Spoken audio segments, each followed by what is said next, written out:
మీరు మహిమను పొందారని, ఘనత పొందారని మేము నమ్ముతూ ఉన్నాం. ఆరాధన క్రమములకు మేము వెళుతూ ఉండగా మీరే మహిమ, ఘనత, ప్రభావాలు పొందుకోమని యేసయ్య పరిశుద్ధ నామముందే ప్రార్థించి ఆరాధన ప్రారంభిస్తున్నాం పరమ తండ్రి, ఆమేన్. మన ఆంధ్ర క్రైస్తవ సంఘార్థన కీర్తన పుస్తకం నుంచి 9వ నెంబర్ పాట, పెద్దార్థన కీర్తన పుస్తకం నుంచి 26వ నెంబర్ పాట. రాండి ఉత్సాహించి పాడుదము, రక్షణ దుర్గము మన ప్రభువు. రాండి కృతజ్ఞత స్తోత్రముతో తారకు సన్నిధికి దుర్గము, సర్వనామము కీర్తనలు సంతోషగానము చేయుదము. రాండి ఉత్సాహించి పాడుదము, రక్షణ దుర్గము మన ప్రభువు. మన ప్రభువు మహాదేవుడు, మన మహాత్మ్యము గల రాజు. స్తోత్రగానపునే వలనే గోరల శిఖరము రాయదము.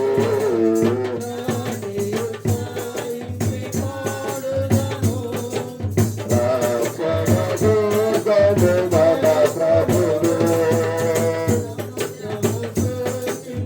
ఆయనవు సాకుని ఆస్తని గొలుసేసే, ఆయన దైవము కానుకను, ఆయన మేపుడు గోరులము. రాండి ఉత్సాహించి రక్షణ దుర్గము మన ఆ ప్రభు సన్నిధి మోకరించి, ఆయన నిందవమోకెదము. ఆయన మాటము గైకొనినా నవ్వవి మనకెంత మేలగును. రాండి ఉత్సాహించి పాడుదము, రక్షణ దుర్గము మన ప్రభువు. తండ్రి కుమార సుధాత్మకులు జగస్తుతి మహిమలు ఆదిని ఇప్పుడు ఎల్లప్పుడూ అయినట్టు యుగములు అవును. ఆమేన్.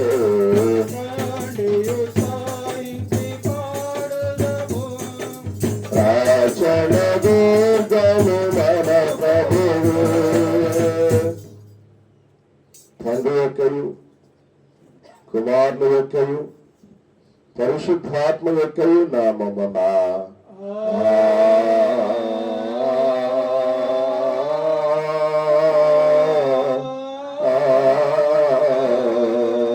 ఆమేన్.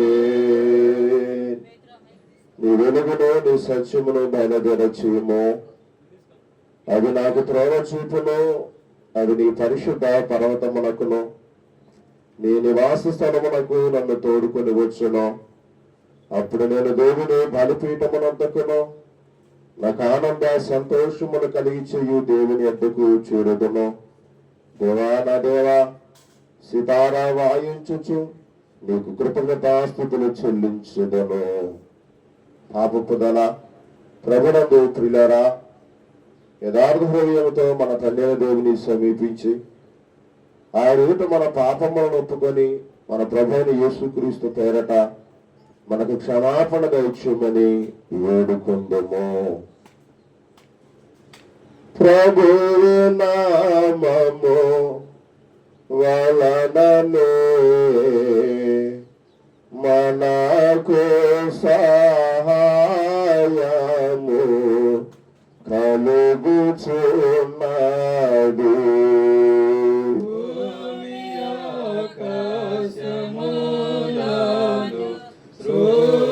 సృజించిన వాడు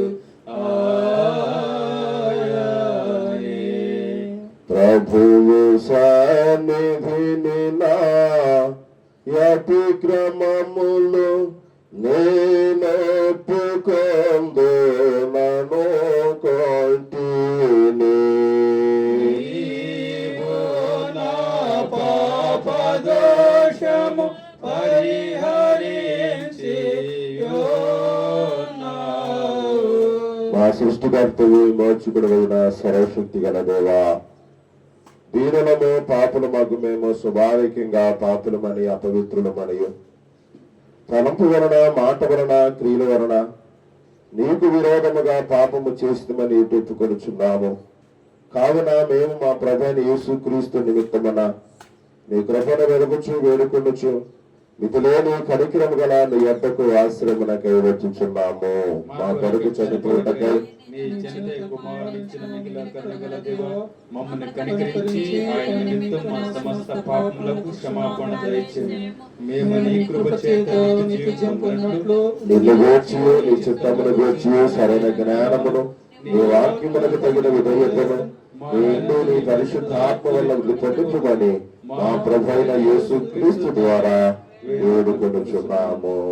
ఆమేన్. మన పరలోకపు తండ్రి సర్వశక్తి గల దేవుడు మనల్ని కనుగరించి మన కొరకు చనిపుటకై తన కుమారునిచ్చి ఆయన మూలమున మన పాపములన్నిటినీ క్షమించుచున్నాడు. ఆయన నామందు విశ్వాసముంచు వారికి దేవుని కుమారులగుటకు అధికారం ఇచ్చుచు వారికి తన పరిశుద్ధాత్మను అనుగ్రహించును. నమ్మి బాప్తిస్మము పొందినవాడు రక్షింపబడును. ఓ ప్రభువా, ఈ రక్షణ మా అందరికీ దయచేయుము.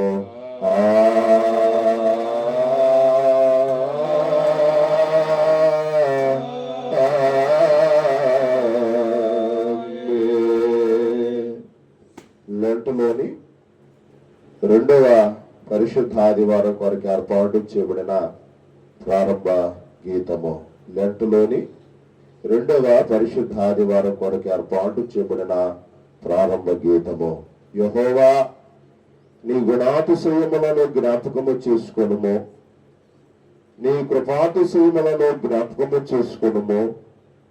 అవి పూర్వము నుండి ఉన్నవే గదా. నా శత్రువులను నన్ను గూర్చి ఉత్సహింపనీయకుము. ఇశ్రాయేలుదేవా, మా బాధ అన్నిటిలో నుండి మమ్మల్ని విమోచింపుము. యెహోవా, నా ఆత్మను నీ దిక్కునకు చూచి ఎత్తుకొనుచున్నాను. నా దేవా, నీ యందు నమ్మిక ఇచ్చి ఉన్నాను. నన్ను సిగ్గుపడనయ్యకుము. తండ్రికి కుమారునికి పరిశుద్ధాత్మకును ఆదియందు ఇప్పుడు ఎల్లప్పుడూ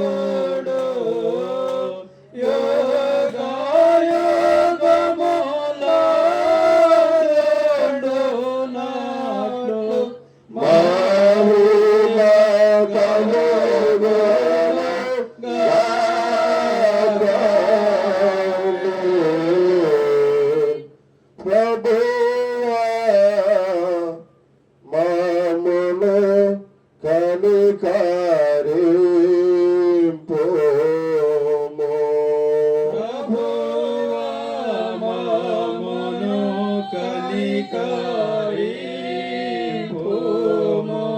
క్రీస్తు మమ్మును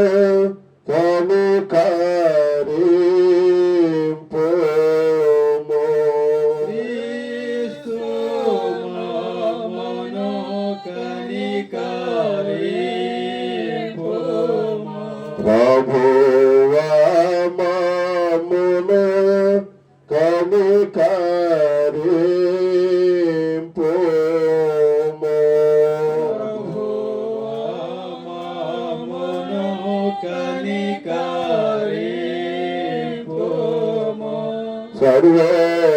సర్వోన్నతమైన వాణిలో దేవునికి మహిమా.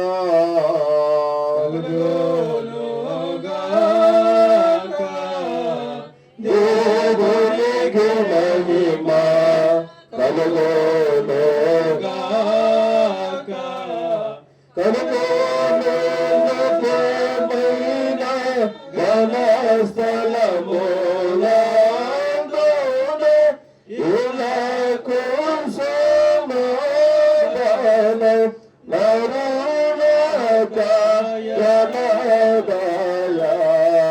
ప్రభువైన దేవా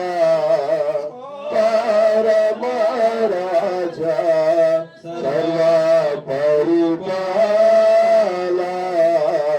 పరిపూర్ణ శక్తి గల పరమ జనకమీన మరిని స్తుతించుచు మరి పొగడుచున్నాము మహిమా పరచుచు ఆరాధించు చున్నాము నిన్ను మహిమాతిశయమును మదిగల జయో నీకు మహిని స్తుతి కృప నదనుచుచున్నాము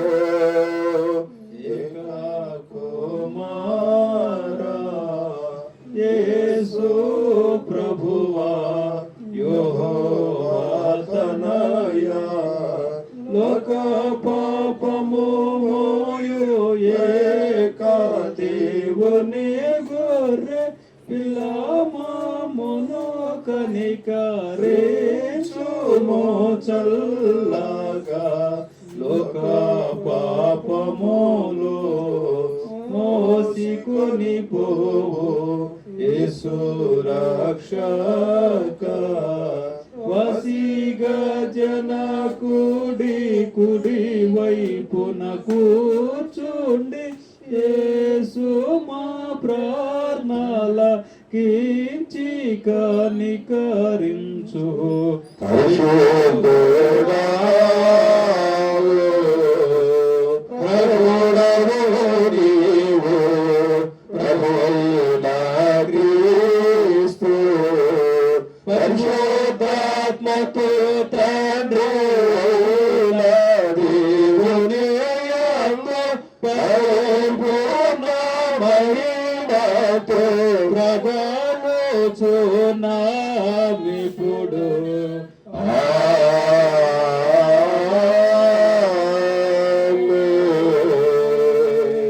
ప్రభువు మీతో నుండుగాక ఈ ఆత్మతోడుండుగాక.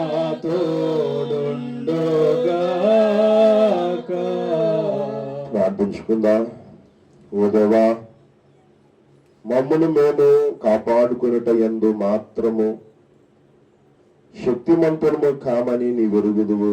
కాబట్టి శరీరమునకు సంభవించు కీడులన్నిటి నుండి ఆత్మ పైబడి పీడించు చెడ్డ తలంపులన్నిటి నుండి మమ్మను తప్పించి మా శరీరాత్మలను కాపాడమని నీతోనూ పరిశుద్ధాత్మతోనూ సదా ఏకదేవుడై యుగయుగములో జీవించు పరిపాలించునుండు నీ కుమారుడును మా ప్రభువైన యేసు క్రీస్తు ద్వారా నిన్ను వేడుకొనుచున్నాము. ఆమేన్.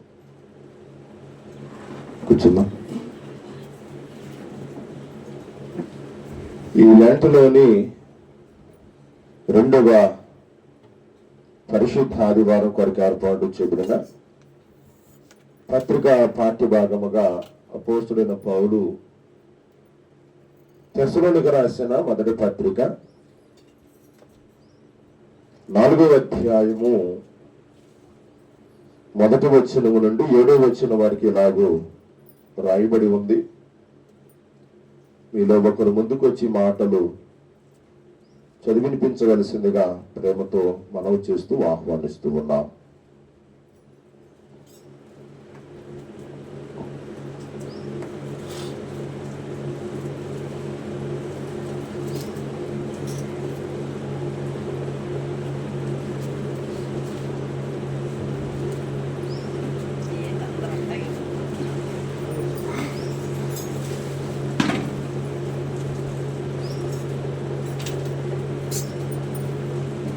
లెంట్లోని 2వ ఆదివారం కొరకు ఏర్పాటు చేయబడిన పత్రికా పాఠ్య భాగము అపోస్తలుడైనటువంటి పౌలు దశలోనికి రాసినటువంటి మొదటి పత్రిక 4వ అధ్యాయము 1 నుండి 7 వచనాల వరకు చదువుకుందాం.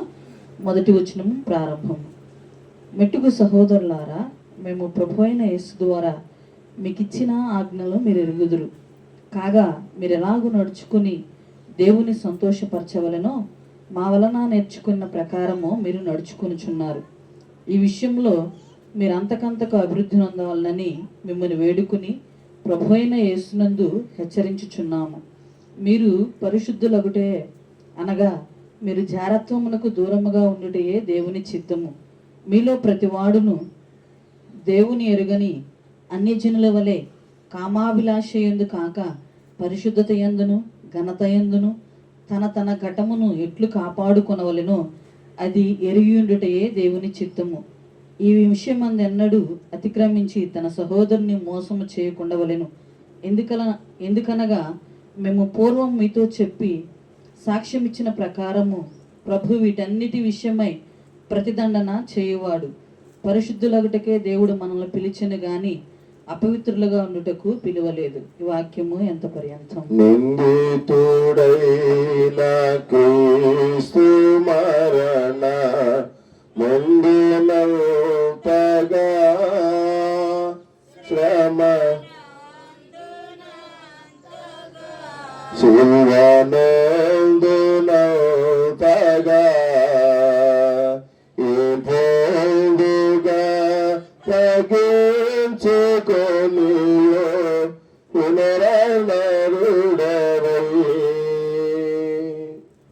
సువార్త పాఠ్య భాగముగా పరిశుద్ధుడైన మత్తయి గారు రాసిన మత్తయి సువార్త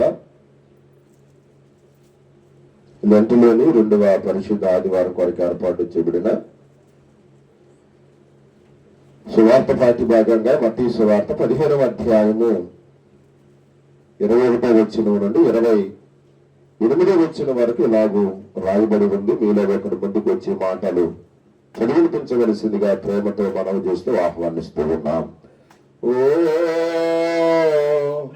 ప్రభువా,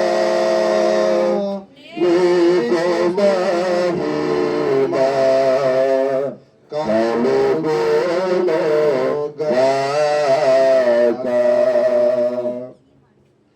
దేవుని పరిశుద్ధ నామానికి స్తోత్రములు. లెంటులోని 2వ ఆదివారమునకు అనగా ఇక పరిశుద్ధ ఆదివారమునకు ఏర్పాటు చేయబడినటువంటి సువార్త పాఠ్య భాగము మత్తయి సువార్త 15వ అధ్యాయము 21వ వచనం నుండి 28వ వచనం వరకు చదివి దేవుణ్ణి మహిమపరచదము. యేసు అక్కడి నుండి బయలుదేరి తూరు సీదోనుల ప్రాంతములకు వెళ్ళగా ఇదిగో ఆ ప్రాంతముల నుండి కానాను స్త్రీ ఒకటి వచ్చి, ప్రభువా, దావీదు కుమారుడా, నన్ను కరుణింపుము, నా కుమార్తె దయమును బట్టి బహు బాధపడుచున్నదని కేకలు వేసెను. అందుకాయన ఆమెతో ఒక్క మాటైనను చెప్పలేదు. అప్పుడు ఆ శిశువులు వచ్చి, ఈమె మన ఎంబడి వచ్చి కేకలు వేచున్నది కనుక ఈమెని పంపివేయమని ఆయనను వేడుకొనగా, ఆయన ఇజ్రాయేలు ఇంటి వారై నశించిన గొర్రెల యొద్దకే గాని మరి ఎవరి యొద్దకును నేను పంపబడలేదనను. ఆయనను ఆమె వచ్చి ఆయనకు మొక్కి, ప్రభువా, నాకు సహాయం చేయమని అడిగను.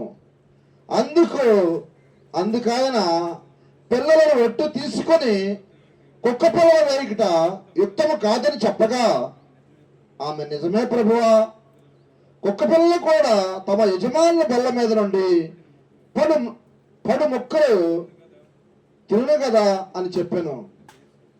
అందుకు యేసు, అమ్మా, నీ విశ్వాసము గొప్పది, నీవు కోరినట్టే నీకు అవునుగాక అని ఆమెతో చెప్పాను. ఆ గడియలోనే ఆమె కుమార్తె స్వస్థత నొందెను. దేవుడి వాక్యము ఇంత పర్యంతము. ఓ క్రీస్తు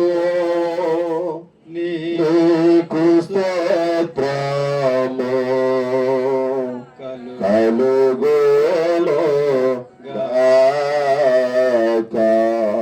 అలాగే లేచి నిలబడి మనమందరూ అపోస్తుల విశ్వాస ప్రమాణం మన విశ్వాస ప్రమాణంగా గుర్తుకుందాము. భూమి ఆకాశములను సృజించిన సర్వశక్తి గల తండ్రి అయిన దేవుడిని నమ్ముచున్నాను. ఆయన ఏక కుమారుడును మన ప్రభు అయిన యేసు క్రీస్తును నమ్ముచున్నాను.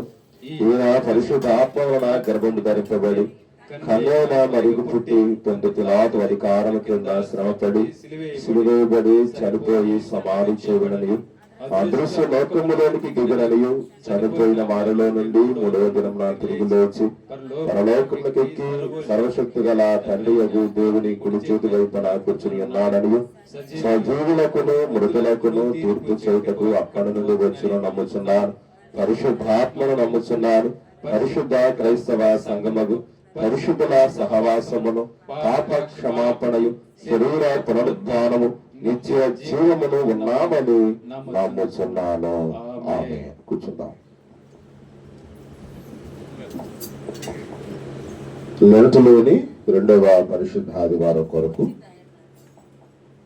మనాంధ్ర క్రైస్తవ వాచనార్థన కీర్తన పుస్తకం నుంచి 72 నెంబర్ పాట, పెద్దారాధన కీర్తన పుస్తకం నుంచి 193 నెంబర్ పాట పాడబడుతుండగా ఆఖరి చరణంలో కూడా లేచి నిలబడి ప్రార్థించుకుని దేవుని మాటలు ఆలకిద్దాం.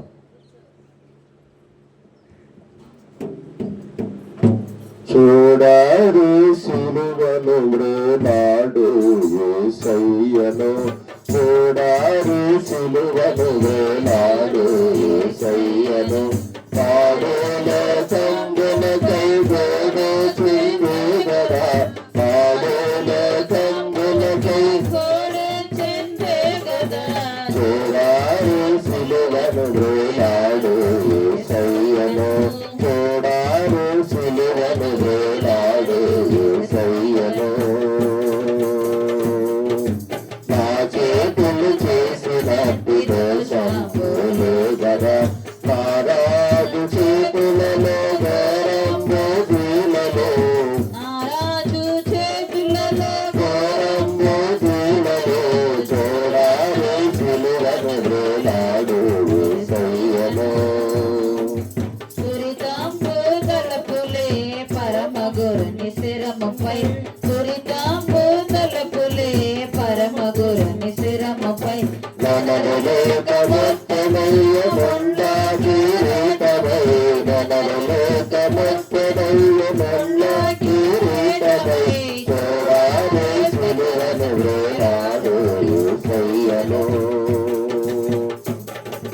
మరుగెత్తి పాదములు చేసిన పాపంబులు, మరుగెత్తి పాదములు చేసిన పాపంబులు, పరమరాక్షకుని పాదములలో మేకులు, పరమరాక్షకుని పాదములలో మేకులు చూడాలి సిలువను వేలాడు యేసయ్యను, చూడారే సిలువను వేలాడు యేసయ్యను. పాపే చేతోడగూడు నాడు చెడ్డ పడకలు, పాపే చేతోడగూడు నాడు చెడ్డ పడకలు, పరమగురుని పక్కలోని బల్లెంబు పోటులు, పరమగురుని పక్కలోని బల్లెంబు పోటులు చూడాలి సిలువను వేలాడు యేసయ్యను, చూడాలి సిలువను వేలాడు యేసయ్యను. పాడేలో సంబునకై గోడు చెందే గదా, పాడేలో కంబనకై గోడు చెందే గదా, చూడాలి సిలువను వేలాడు యేసయ్యను. ప్రార్థించుకుందాం. ప్రేమ కలిగిన మా తండ్రి, జాలి కలిగిన మా యేసయ్య, మా స్తుతులకు పాత్రుడవు, స్తోత్రార్హుడవు. గడిచిన లెంటలో మొదటి పరిశుద్ధ ఆదివారం నుండి ఈ 2వ పరిశుద్ధ ఆదివారం వరకు నీ మహాకృప చేత ఈ వారమంతయు గడిచిన దినాలన్నీ కాచి కాపాడినందుకు మీకు స్తోత్రాలు చెల్లిస్తూ ఉన్నాం. దేవా, ఈ పరిశుద్ధ ఆదివారం నీ సభలో ఈ రీతిగా నిలబడి ఇప్పుడు దాకా పాటలతోనూ ఆరాధనతోనూ దైవ లేఖనాలు చదువుడు ద్వారా ఈ నామాన్ని మహిమపరిచి ఉన్నాం. ఈ చదవబడిన లేఖనాలను ఈ సమయంలో ధ్యానం చూపుతూ ఉండగా మాతో మాట్లాడి మా హృదయాలు తెరవమని ప్రార్థన చేస్తూ ఉన్నాం. పాపికి రక్షణ, రోగికి స్వస్థత, విశ్వాసులకు నిరీక్షణను మీరు దయచేయమని ప్రార్థన చేస్తూ ఉన్నాం. నేడో రేపో మీరు మేఘాల మీద మా కొరకు ఈ భూమి మీదకి రాబోతున్నారయ్యా. నువ్వు వచ్చేలోపు మేము నీ కొరకు సిద్ధపడి ఉండేవారిగా, మెలకు కలిగి ఉండేవారిగా ఉనుటకు నీ కృప మాకు దయచేయమని ప్రార్థన చేస్తూ ఉన్నాం. ఈ పరిశుద్ధ ఆదివారం ఇంకా ఎవరైతే నీ సన్నిధికి రాక ఇంకా దూరంగా ఎడంగా ఉన్నారో వారితో మాట్లాడి వారు త్వరగా వేగిరమే నీ సన్నిధికి వచ్చి నిన్ను స్తుతించడానికి సహాయం చేయండి.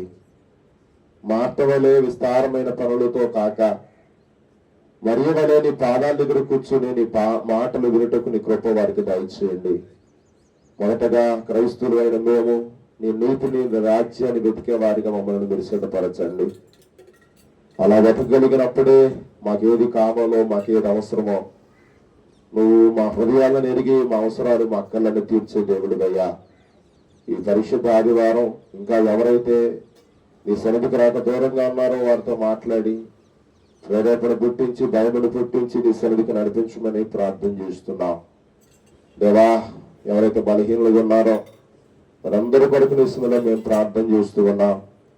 నదులను యేసుక్రీస్తు నామములో వారందరూ కూడా మీరు ముట్టండి, తాకండి, స్వస్థపరచండి అయ్యా. ఎవరైతే ఆర్థిక బంధకాలలో ఉన్నారో యేసుక్రీస్తు నామములో వారందరూ ఆర్థిక బంధకాలు దూరపరచండి. ఏ కుటుంబంలో శాంతి సమాధానం లేవో యేసుక్రీస్తు నామములో ఆ కుటుంబాల్లో శాంతి సమాధానం దయచేయండి. ఏ కుటుంబాలలోనైనా సంతోషం, ఆనందం లేదో యేసునామములో ఆ కుటుంబాల్లో శాంతి, సంతోషాలు అనుగ్రహించమని ప్రార్థన చేస్తున్నాం.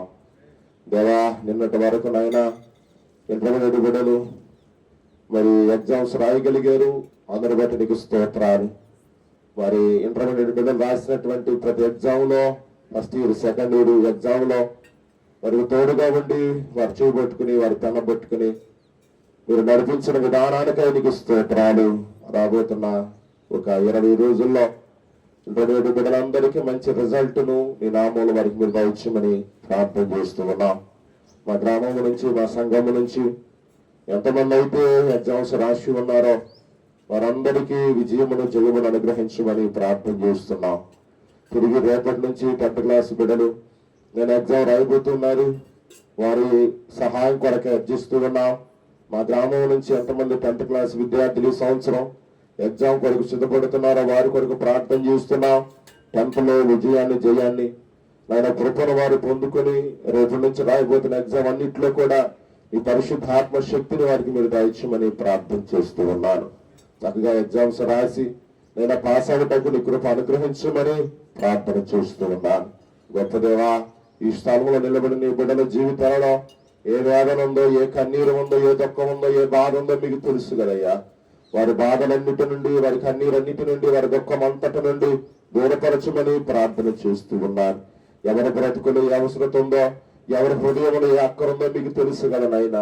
ఎవరైతే ఈ సినిమా ధ్యానాలకు వస్తూ అయాన్ని సహాయాన్ని అర్జిస్తూ ఉన్నారో, ఎవరైతే నీ సన్నిధికి వస్తూ ఎవరైతే నీ యొక్క కృపను వేడుకుంటూ ఉన్నారో ఆకాశము నుండి వారికి కావలసిన ప్రతి సహాయమును, వారికి కావలసిన నీ కృపను అందించమని ప్రార్థన చేస్తూ ఉన్నాం.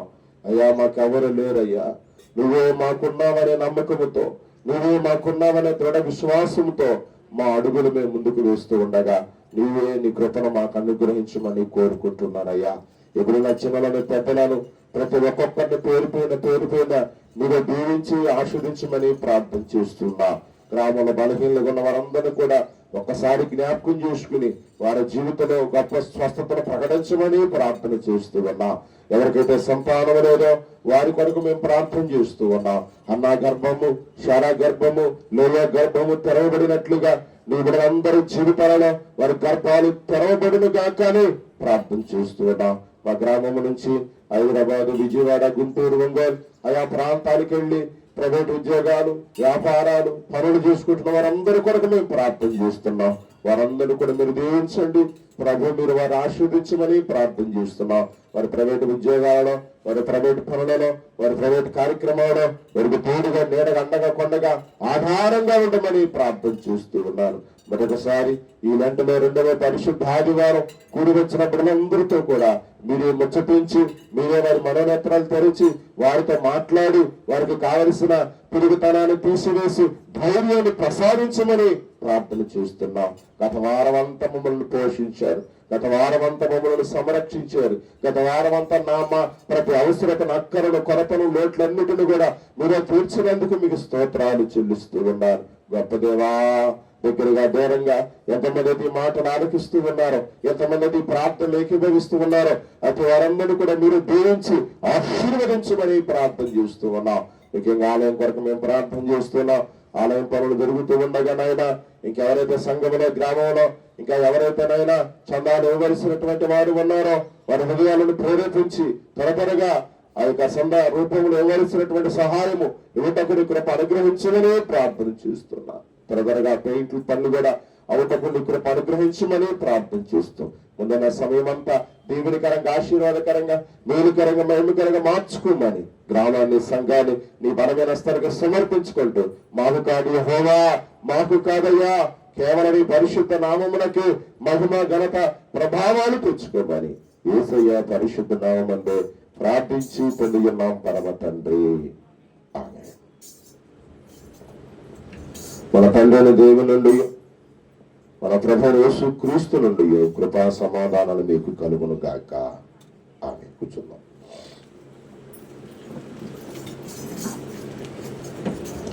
ప్రభు యేసు క్రీస్తు నామములో మీ అందరికీ శుభవందనాలు. దేవుడు ఈ లెంట్లో 2వ పరిశుద్ధ ఆదివారం మిమ్మలను, మీ కుటుంబాలను అత్రియోక దేవుడు నిండారుగా దీవించి నిండారుగా ఆశీర్వదించును గాక. ఆమేన్.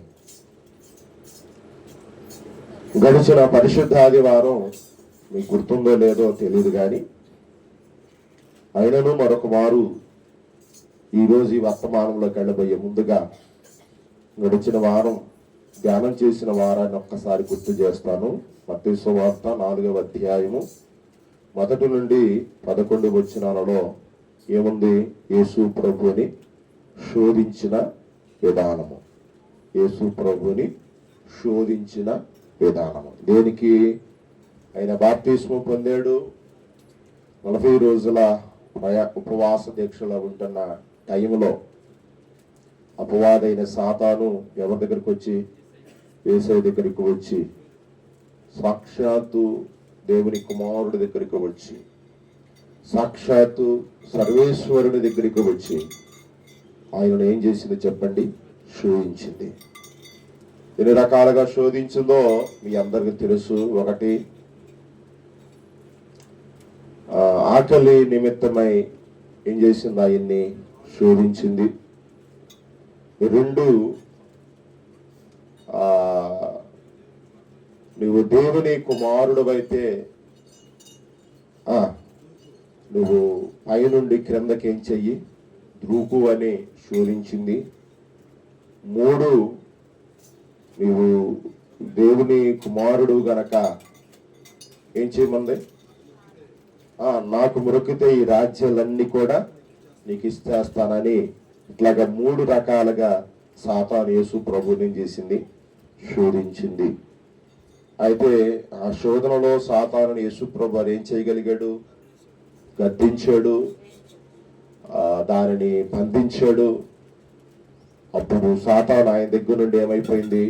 వెళ్ళిపోయింది. తదుపరి దేవదూతలు రావటం, యేసు ప్రభు వారికి ఏం చేయటం? పరిచర్య. కాబట్టి గడిచిన ఆదివారం మనం ధ్యానం చేసినటువంటి పాఠంలో శోధన జయించినప్పుడే విజయాన్ని ఏం చేయగలవు? పొందుకోగలవు. శోధనను ఎదుర్కొన్నప్పుడే నీకు పరీక్ష అంటే ఏందో తెలిసింది.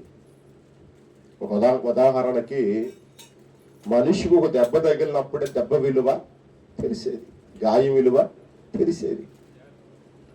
అదే దెబ్బ తగలకపోతే గాయం విలువ, దెబ్బ విలువ తెలిసిద్దా?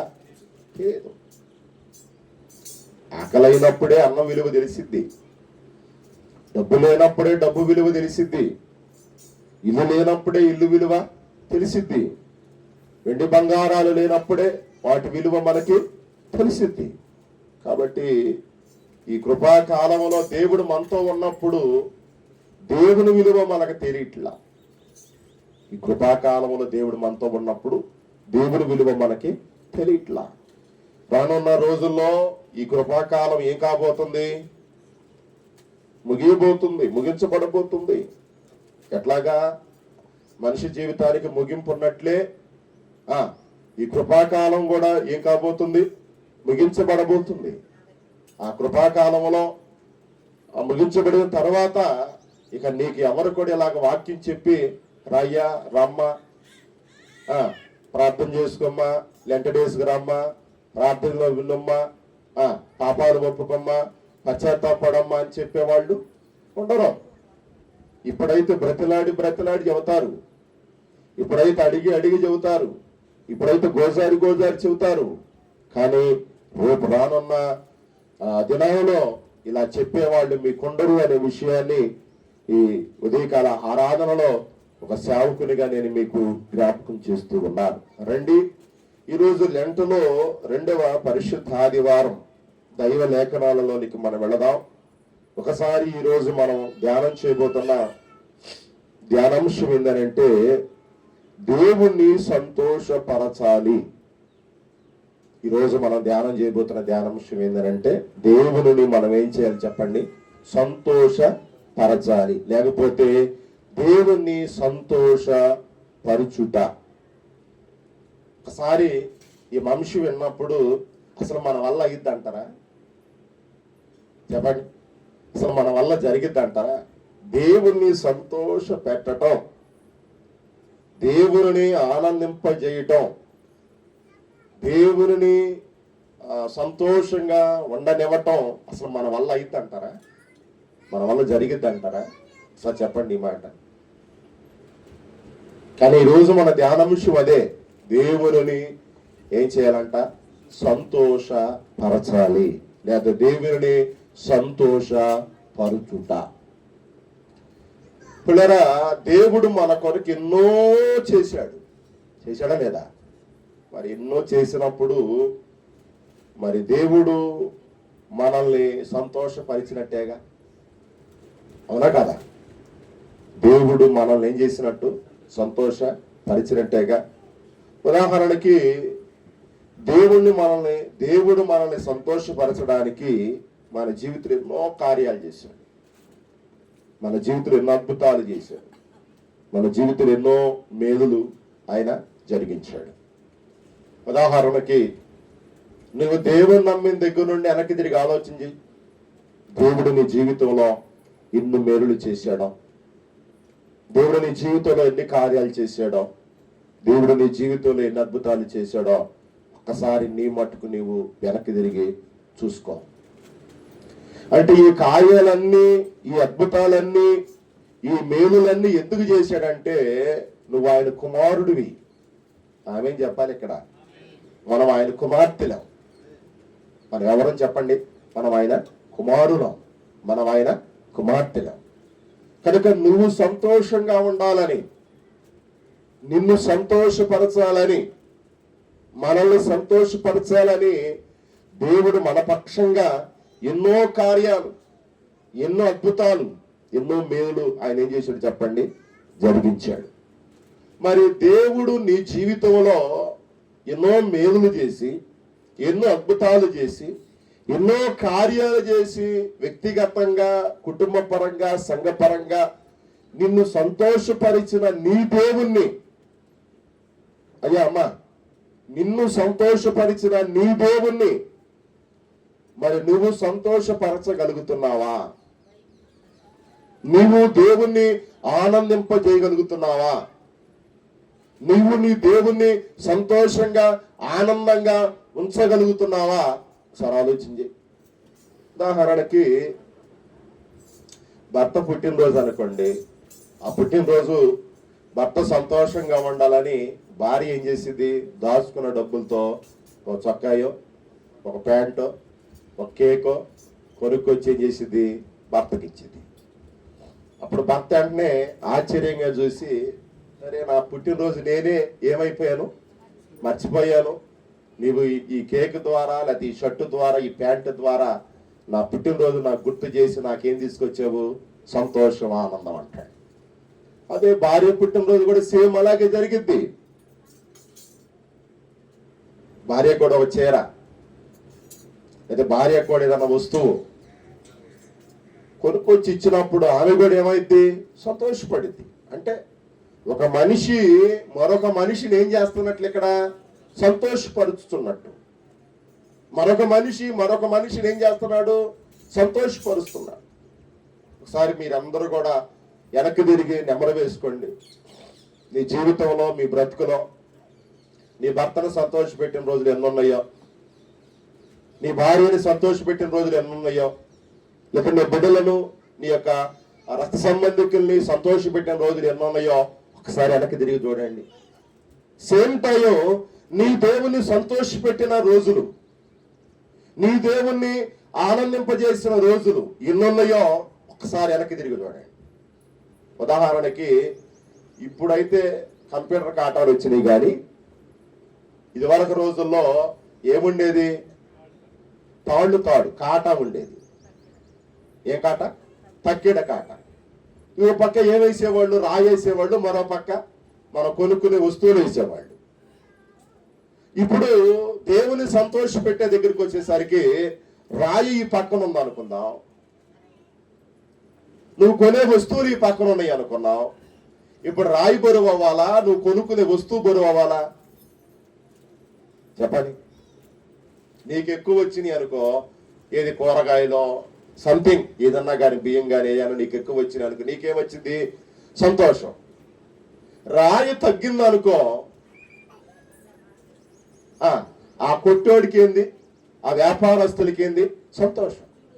అంటే ఇక్కడ నేనేం చెప్పాలనుకున్నానంటే, మనిషి జీవితంలో మరొక మనిషికే ఆనందం, మనిషి జీవితంలో మరొక మనిషికే సంతోషం. కానీ నీ ద్వారా, నా ద్వారా, మన ద్వారా దేవునికి సంతోషం కలుగుతుందా, దుఃఖం కలుగుతుందా, బాధ కలుగుతుందా, అవమానం కలుగుతుందా? నిన్ను బట్టి నన్ను బట్టి ఆయన ఏడుస్తున్నాడా, నిన్ను బట్టి నన్ను బట్టి ఆయన బాధపడుతున్నాడా, నిన్ను బట్టి నన్ను బట్టి ఆయన చింతిస్తున్నాడా?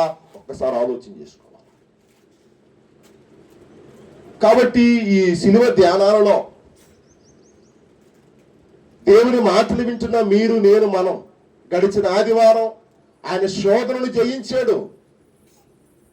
సాతాను ఆయన ఏం చేశాడు, గద్దించాడు. సాతాను కార్యాలకు ఆయన ఏం కాలేదు, లోబడిపోలేదు, పడిపోలేదు. కాబట్టి సాతానును బంధింగానే సాతాను వెళ్ళిపోయింది, గద్దింగానే సాతాను వెళ్ళిపోయింది. ఇప్పుడు దేవదూతలు వచ్చి ఆయనకి ఏం చేశారు, పరిచర్య. కాబట్టి ఈ రెండవ పరిశుద్ధ ఆదివారంలో మరి దేవుణ్ణి మనం సంతోష పెట్టాలి. ఆయన సాతానుని జయించాడు కాబట్టి, అపవాదుని జయించాడు కాబట్టి, నీ జీవితంలో, నా జీవితంలో కూడా సాతానుని జయిస్తే, ఇది యోహాను పత్రికలో ఉందే, లోకములో ఉన్నదంతా ఏంది, శరీరాశ, నేత్రాశ, జీవపడం. దాన్ని నువ్వు జయిస్తే నువ్వు దేవుణ్ణి సంతోష పెట్టినట్లే.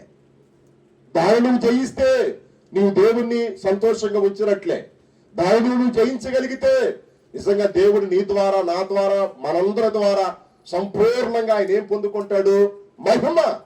కాబట్టి ఈ ఆదివారం నేనేం చెప్పాలనుకుంటున్నానంటే, ఇంతకాలం మనుషులు సంతోష పెట్టేవేమో, భార్యనో, భర్తనో, పిల్లల్లో, ఉద్యోగం చేసే దగ్గర నీ ఆఫీసర్నో, నువ్వు నీ వ్యక్తిగతంగా మనుషులను సంతోష పెట్టేవేమో.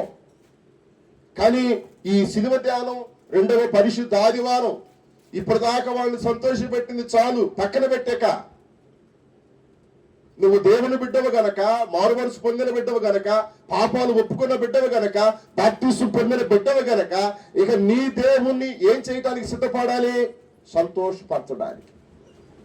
ఈ కడవరి దినాల్లోనైనా, ఈ అంత్య దినాల్లోనైనా, ఈ చివరి దినాల్లోనైనా సరే నీవు మనిషిని సంతోషపెట్టడానికి చూడగాక, మనిషిని ఆనందింపజేయటానికి చూడగాక దేవుణ్ణి మాత్రమే ఏం చేయాలి చెప్పండి, సంతోషపరచడానికి చూడాలి. ఉదాహరణకి మన ఇంటికి చుట్టాలు వచ్చారు అనుకోండి, ప్రార్థన కూడా మానేసి వాళ్ళ కోసం ఏం తీసుకొస్తాం, మాంసమో చేపలో రొయ్యలో పీతలో తీసుకొచ్చి వాళ్ళకి ఏం చేస్తాం, విందు చేస్తాం. అది వాళ్ళకి సంతోషం. మరి నువ్వు ప్రార్థన మానేసావు, మరి దేవునికి ఏం సంతోషం? నువ్వు ప్రార్థనకు రాలా, మరి దాని విషయంలో దేవునికి ఏం సంతోషం? ఆలోచన. కాబట్టి రెండవ ఆదివారం మనమందరం దేవుణ్ణి సంతోషపరిచే వారిగా ఉండాలి. మన జీవితంలో ప్రథమ స్థానం, ప్రథమ అవకాశం దేవునికే ఉండాలి. మనుషులకు కాదు, లోకానికి కాదు, లోకాశలకు కాదు, లోకములో ఉన్నటువంటి మేడలకు మెత్తెలకు తినుబండారాలకి కాదు, దేవునికి మాత్రమే మన జీవితంలో మొదట స్థానం, విలువ, ప్రాముఖ్యత ఉండాలి. ఎందుకంటే బైబిల్ చెబుతుంది, మీరు మీ సొత్తు కారు. మనం ఎవరము? దేవుని సొత్తు. ఎందుకయ్యాం? మనం విలువ పెట్టి కొనబడ్డా. ఏంటా విలువ? డబ్బు పెట్టి కాదు మనం కొనబడింది. డబ్బు పెట్టి కాదు మనం కొనబడింది. వెండి బంగారాల చేత కాదు మనం కొనబడింది. కేవలం యేసు క్రీస్తు రక్తం ద్వారా మాత్రమే ఈరోజు మనం ఏం చేయబడ్డాం? కొనబడ్డాం. కాబట్టి క్రీస్తు రక్తముతో కొనబడినటువంటి మనము ఇక మనుషుల్ని సంతోషపడటం ఆపేద్దాం, ఇక మనుషుల్ని ఆనందింపజేస్తాం ఆపేద్దాం. ఇక దేవుణ్ణి మాత్రమే సంతోషపెట్టే వారిగా ఉండాలని ఈ ఆదివారం ఒక సేవకుడిగా గుర్తు చేస్తున్నాను. మరి దేవుణ్ణి ఎలా సంతోష పెట్టాలో ఒక మాట చదివి ముందుకెళ్దాం రండి. పత్రికా పాఠ్య భాగంలోనికి రమ్మ. మొదటి తెస్సలోనికి రాసిన పత్రిక 4వ అధ్యాయము 2వ వచనం చదువు తల్లి. 4వ అధ్యాయము 2వ వచనం. కాగా మీరెలాగూ నడుచుకొని దేవుని సంతోషపరచవలెనో మా వలన నేర్చుకొనిన ప్రకారముగా మీరు నడుచుకొనుచున్నారు. ఈ విషయములో మీరంతకంతకు అభివృద్ధి నొందవలనని మిమ్మును ఈ 2వ పరిశుద్ధాదివారం ఏం చేస్తున్నాము? వేడుకుంటున్నాం, ప్రాధాన్యపడుతున్నాం, బ్రతిమలాడుతున్నాం, గోజాడుతున్నాం. మీరు అర్థం చేసుకోవాలా, మీరు గ్రహించాలా, మీరు మనసు పెట్టి ఆలోచించాలా, మీరు తలంపు పెట్టి ఆలోచించాలా. మీరు ఎవరిని సంతోష పెట్టాలనంటే, మీరు ఎవరిని ఆనందింపజేయాలనంటే దేవునినే సంతోషపరచవలెను. ఎందుకంటే దేవుని ఎలాగూ సంతోషపరచాలో మా వలన మీరేం చేశారు? నేర్చుకుని ప్రకారం.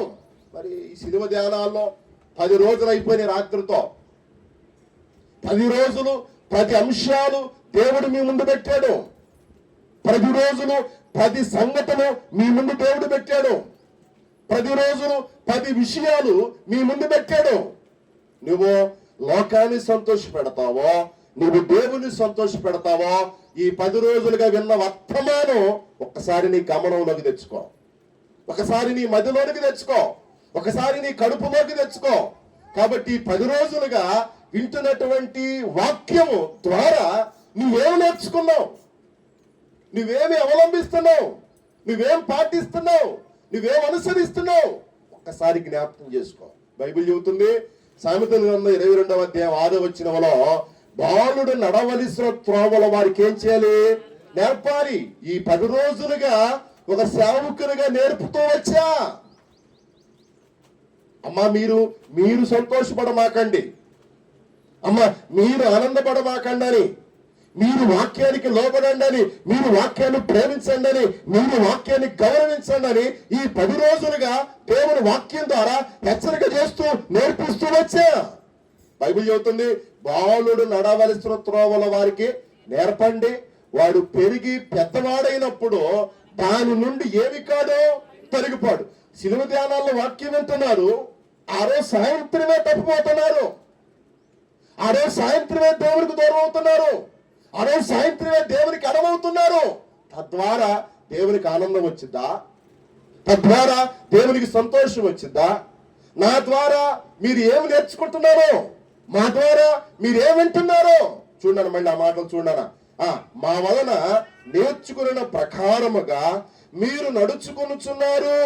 ఈ విషయములలో మీరు అంతకంతకు ఏం కావాలి అంటే 10 రోజులు శిలువ ధ్యానముల వాక్యం వింటే ఇంకొక 10 రోజులు యాడ్ చేసుకోవాలి. అంతకంతకు ఏం కావాలి?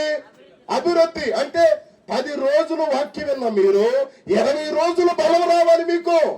ఆమె చెప్పండి అమ్మా, ఎన్ని రోజులు బలం రావాలి? 20 రోజుల బలం. అంతకంతకంటే అది అంటే 20 రోజులు వాక్యం విన్నట్లుగా మీ జీవితాలు ఉండాలి. 20 రోజులు దేవుని వాక్యం విన్నట్లుగా మీ బ్రతుకులు ఉండాలి. అలా ఉంటేనే మీరు దేవుణ్ణి ఏం చేసిన వాళ్ళు అవుతారు? సంతోషపరిచిన వారు అవుతారు. లేకపోతే దేవుని తొక్క పెట్టిన వాళ్ళు అవుతారు. దేవుని సంతోషపరచాలని ఈ ఆదివారం ఒక సేవకునిగా మీకు గుర్తు చేస్తున్నాను. మళ్ళీ మనుషులను సంతోష పెట్టొద్దు, మనుషులను ఆనందింపజేయొద్దు. కేవలం దేవుని మాత్రమే మనం ఏం చేయాలి? సంతోషపరచాలి. మరి దేవుని సంతోషపరచాలంటే మనం ఏం చేయాలి? దేవుణ్ణి ఆనందింపజేయాలంటే మనం ఏం చేయాలి? ఆదివారం ఆరాధనకు అడుగులు వేసుకుంటూ వస్తే దేవుడు సంతోషపడతాడా? చెప్పండి. ఆదివారం ఆరాధనకు వచ్చేటప్పుడు అడుగు ఒక మాట చెప్పాలంటే చేమలు చచ్చిపోతాయేమో అన్నట్లుగా వస్తే దేవుడు సంతోషపడతాడా? బైబిల్ ఏం చెబుతుంది? ప్రసంగి గ్రంథం 5వ అధ్యాయం, మీరు మందిరానికి పోయేటప్పుడు ఎవరి దగ్గరకో వెళ్తున్నాం ఏదో కోల్పోతున్నాం అన్నట్లుగా రావద్దు. మీరు దేవుని దగ్గరకు వస్తున్నారంటే దేవుని సంతోషపరచడానికి వెళ్తున్నాం. అది మీరు గుర్తుపెట్టుకోండి, అది మీరు గుర్తించుకోండి. ఎవరికి వాళ్ళు ఏమనుకోవాలంటే నేను ముందెళ్ళి దేవుని సంతోషపరచాలి, మేము ముందెళ్ళి దేవుని ఆనందింపజేయాలి, మేము ముందెళ్ళి దేవుని మహిమపరచాలనే ప్రేరేపణ మీకు రావాలి. వాళ్ళు వెళ్ళి పాటలు పాడుకుంటారులే, తర్వాత మేము వెళ్దాం. వాళ్ళు వెళ్ళి వాక్యం చదువుకుంటారులే, ఆ తర్వాత మేము వెళ్దాం. వాళ్ళు వెళ్ళి ఆరాధన చేస్తారులే, ఆ తర్వాత మేము వెళ్దాం అని అనుకుంటే నువ్వు దేవుని సంతోషపరిచిన వాడవి దానవి కాను. కాబట్టి దేవుని సంతోషపరచాలంటే నీ అడుగులు పెరగాలి, నీ మనోనేత్రాలు తెరవబడాలి, నీ హృదయము తెరవబడాలి, నీ బ్రతుకు తెరవబడాలి, నీ జీవితంలోకి వాక్యం వెళ్ళాలి. దేవుని వాక్యం నీలో నాలో మనలో కార్యము చేయాలి. అప్పుడే మనం దేవుని ఏం చేయగలమో? సంతోషపరచగలం.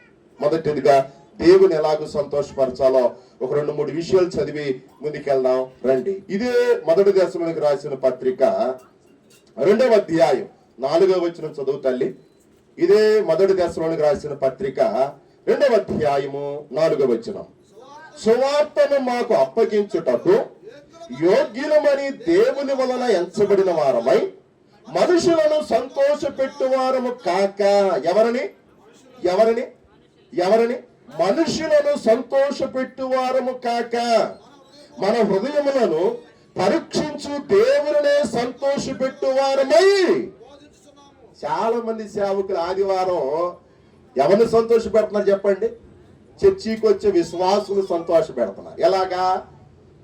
చేప కథ చెప్పటం, పీత కథ చెప్పటం, ఈ అమ్మట్లా ఈ అయ్యట్లా అని చెప్పటం. ఎక్కడ వాక్యం ఉండదు. ఆ విశ్వాసులు కూడా ఈ చేప కథకి ఈ పీత కథకి పక్కపక్క ఏం చేస్తారు? నవ్వి సంతోషించి ఇక ఏం చేస్తారు? అబ్బో ఈ ఆదివారం అయ్యగారు భలే చెప్పాడు వాక్యం అని. అది హృదయంలో ఏముండదు చెప్పండి? పని చేయదు. పౌలు గారి 4వ వచనం ఏమన్నా చూడండి. సువార్తను మాకు అప్పగించుటకు మేము ఎవరివి? యోగ్యులమే. ఆదివారం ఆరాధనలో దేవుని సంతోషపెట్టడానికి నువ్వు యోగ్యుడివేనా? ఆదివారం ఆరాధనలో దేవుని మహిమపరచడానికి నువ్వు యోగ్యురాలవేనా? పౌలు సువార్త ప్రకటించడానికి, సువార్తను అందించడానికి దేవుని చేత ఏమైన వాడు? యోగ్యమైన వాడుగా, అర్హుడైన వాడయ్యాడు. చదువు నన్ను కంటిన్యూషన్ చేయండి. దేవుని వలన ఎంచబడిన వారమై మనుషులను సంతోష పెట్టువారము కాక హృదయములను పరీక్షించు దేవునినే వాళ్ళు ఏం చేశారంట? సంతోషపెట్టారు. మరి ఆదివారం హృదయాలను పరీక్షిస్తున్నాడు దేవుడు, మీ మనసులను పరీక్షిస్తున్నాడు దేవుడు. ఎందుకంటే హృదయం ఎలాంటిది? ఘోరమైందిగా, అది ఘోరమైన వ్యాధి కలిగిందిగా. శరీరాలు ఎక్కడే ఉంటాయి, మీ మనస్సు మీ హృదయం ఎక్కడెక్కడ విహారయాత్ర చేస్తా ఉంటారు. చాలా మంది అనుకుంటారు పాస్టర్ గారు ఎక్కే చూస్తున్నాం అనుకుంటారు. మీ హృదయం ఎక్కడెక్కడ ఏం చేస్తుంది? విహారయాత్రలు. ప్రార్థన అయిపోయి అయ్యారు, నేను ఎక్కడికి వెళ్తా నీకు తెలుసా? ప్రార్థన అయిపోయి అయ్యారు, నేను ఎక్కడ ఉంటానో నీకు తెలుసా? ప్రార్థన అయిపోయి అయ్యారు, నేను ఎక్కడ ఉంటానో ఏం చేస్తానో నీకు తెలుసా? అంటే ఈ చర్చికి వచ్చి మనిషిని సంతోషపెట్టడానికి ఆలోచన చేస్తున్నావు కానీ చర్చిలో ఉన్న ఈ గంట, ఈ 2 గంటలు అరే నేను దేవుని చేత సువార్తను ప్రకటించడానికి యోగ్యులమని అప్పగించబడ్డాను కదా, నేను మనిషిని కాదు కదా సంతోషపెట్టేది. ఈ గంట, ఈ 2 గంటలు దేవుని కదా నేను సంతోషపరచాల్సింది. కాబట్టి నా శరీరాన్ని, నా మనస్సుని, నా తలంపుల్ని, నా మాటల్ని, నా క్రియల్ని వదిలేసి దేవుని నేను ఏం చేయాలి? సంతోషపెట్టాలనుకోవట్లా. చాలా మంది వచ్చిన దగ్గర నుండి నా ఎంక చూసే వాళ్ళకంటే నా వెనకాల ఉన్న టైం ఎంక చూసేవాళ్ళు ఎక్కువ మంది ఉన్నారు. హల్లెలూయా, హల్లెలూయా. చూడండి, ఇక్కడ దేవుణ్ణి వాళ్ళు ఏం చేస్తారు చెప్పండి? సంతోషపెడతారు, మనుషులు కాదు. రెండవ సంతోషం చూద్దాం, ఇంకొక విషయాన్ని. సామెతల గ్రంథము 10వ అధ్యాయము 1వ వచనం. సామెతల గ్రంథము 10వ అధ్యాయము 1వ వాక్యం. 10వ అధ్యాయము 1వ వచనం. జ్ఞానము గల కుమారుడు తండ్రిని ఎవరు ఎవరు ఎవరు? యాకోబు పత్రిక 1:5 ఏముంది? జ్ఞానం లేకపోతే అసలు మాకు ఈ జ్ఞానమే వద్దు. ఏ జ్ఞానం? దేవుని పరమైన జ్ఞానం వద్దు మనకి. కానీ ఏ పరమైన జ్ఞానం కావాలి? లోకపరమైన జ్ఞానం కావాలి. అసలుకి రక్షించబడి 10 ఏళ్ళు, 20 ఏళ్ళు, 15 ఏళ్ళు, 10 ఏళ్ళు, 3 ఏళ్ళు, 2 ఏళ్ళు అవుతున్నాయి. ఇంతవరకు మీలో, నాలో, మనలో ఏ జ్ఞానం లేదు? దేవుని జ్ఞానం ఏమిది? ప్రార్థన అంటే మోకరించే వాళ్ళు లేరు. ప్రార్థన అంటే కన్నీరు గడిచే ప్రార్థన చేసేవాళ్ళు లేరు. ప్రార్థన అంటే మైకి తీసుకుని ప్రార్థన చేసేవాళ్ళు లేరు. ప్రార్థన అంటే ప్రార్థనకు లోపడేవాళ్ళు లేరు. ఆరాధన అంటే ఆరాధనకు లోపడేవాళ్ళు లేడు. ఏది జ్ఞానం? ఏది మీ దగ్గర?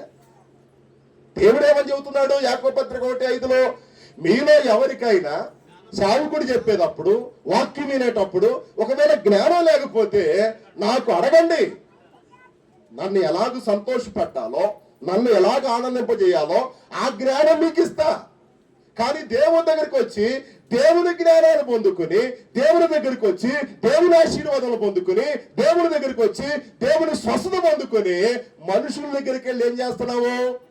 మనుషుల్ని సంతోషపడదు. ఇది ఎంత దుఃఖకరం అండి, ఇది ఎంత బాధకరం అండి, ఇది ఎంత అవమానం అండి, ఇది ఎంత ఇబ్బందికరమో ఒకసారి ఆలోచన చేయండి. 10వ అధ్యాయం 1వ వచనంలోకి మళ్ళీ రండి. జ్ఞానము గల కుమారుడు తండ్రిని, ఏ తండ్రిని?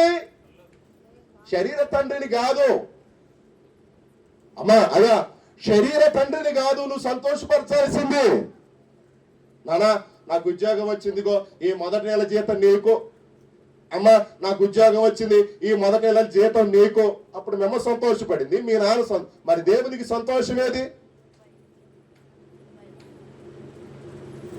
దేవునికి సంతోషం ఏది? చాలా మంది పిల్లలు చెబుతారు, తల్లు తండ్రులు. మా అమ్మ చెప్పేది నా చిన్నతనంలో, నానా నీ ఫీజు కట్టాలంటే పరీక్ష, అప్పుడు ఫీజులు లేవు, అంత గవర్నమెంట్ స్కూల్ కాబట్టి ఎగ్జామ్ ఫీజు చిన్న 45, 35, 25 అట్ట కట్టేవాళ్ళకి. ఆ 25, 20 కట్టాలంటే మా అమ్మ చెప్పేది నాకు, నానా ఈ వారం కోతకెళ్ళి వచ్చి, ఈ వారం కలుపుకెళ్ళి వచ్చి, ఈ వారం నేను నాటికెళ్ళి వచ్చి నీకు డబ్బులు ఇస్తాననేది. నేను నమ్మేవాడిని, పిల్లోడిని కదా, నాకు తెలియదు కదా, నమ్మేవాడిని. ఆ వారం శనివారం అడిగేవాడిని, అమ్మ సార్ అడుగుతున్నాడు, మరి నువ్వు ఇస్తానన్న ఫీజు ఆ 20, ఆ 15, ఆ 25 ఏదైతే ఉంది అమ్మ అంటే, అమ్మ అనేది ఈ వారం వచ్చిన డబ్బులు దానికి కొన్నాను నాన్న, దీనికి కొన్నాను నాన్న, అది చేశానా, ఇది చేశానా, వచ్చే వారం ఇద్దాములే అని చెప్పేది. ఇకేం చేయాలా అర్థం కాదు. స్కూల్కి వెళ్ళేవాడిని, ఎరా మన శనివారం తెస్తానన్నా, సోమవారం తెస్తానన్నా, ఏదా నీ డబ్బులు అని అంటే మమ్మీ లేసారంటే, మమ్మ చేసిన తప్పుకి మాస్టర్ గారు ఎవరిని కొట్టేవాడు చెప్పండి అమ్మా? ఎవరు కొట్టేవాడు? పిల్లలు అటు నన్ను కొట్టేవాడు. మమ్మల్ని కొట్టేవాడు.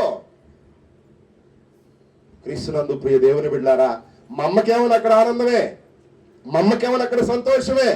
కానీ మమ్మ చేసినటువంటి పనికి మాస్టర్ గారికి ఏమొచ్చింది? కోపం. ఆ కోపాన్ని ఎవరి మీద తీర్చుకున్నాడు? విద్యార్థి అయితే నా మీద తీర్చుకున్నాడు. ఈ ఆదివారం దేవుని వర్తమానం వింటున్న దేవుని సంగమా, దేవుని బిడ్డలారా, దేవుని జ్ఞానముతో చూడండి 10:1 జ్ఞానము గల కుమారుడు తండ్రిని ఏం చేస్తాడు చెప్పండి? సంతోషపరచును. 3వది 29వ అధ్యాయం, ఇదే సామెతల గ్రంథం 29వ అధ్యాయం 3వ వచనం. ఇదే 29వ అధ్యాయము 3వ వచనం. 29:3 జ్ఞానమును ప్రేమించువాడు తండ్రిని సంతోషపరుచును. చాలు. ఏది ప్రేమించేవాడు? జ్ఞానాన్ని ప్రేమించేవాడు. ఈ ఆదివారం శిలువ ధ్యానాలు, ఆరాధనకు వచ్చి వాక్యం వింటాం, అదే జ్ఞానం, అదే జ్ఞానం. జ్ఞానం అంటే కొత్తగా రాదు, కొత్తగా ఉండదు, కొత్తగా లభించదు. ఆదివారం ఆరాధనకు వస్తున్నాం అంటే, శిలువ ధ్యానాలు త్యాగాలకు వస్తున్నాం అంటే అదే జ్ఞానం. మళ్ళీ చెబుతున్నానండి, వాక్యం వింటమే జ్ఞానం, వాక్యం చదవటమే జ్ఞానం, వాక్యాన్ని పొందుకోవటమే జ్ఞానం, వాక్యాన్ని అనుభవిస్తమే జ్ఞానం. శిలువ ధ్యానంలో మొదటి రోజు దేవుడు నీతో మాట్లాడాడు, 9వ రోజు దేవుడు నీతో మాట్లాడాడు, రాత్రి 10వ రోజు దేవుడు నీతో మాట్లాడాడు. ఈ లెంకలో 2వ ఆదివారం నీతో, మాతో, మనందరితో మాట్లాడతాడు. అదే జ్ఞానం. జ్ఞానం అంటే క్రొత్తగా ఉండదు, జ్ఞానం అంటే క్రొత్తగా ఉండదు, క్రొత్తగా ఉండదు.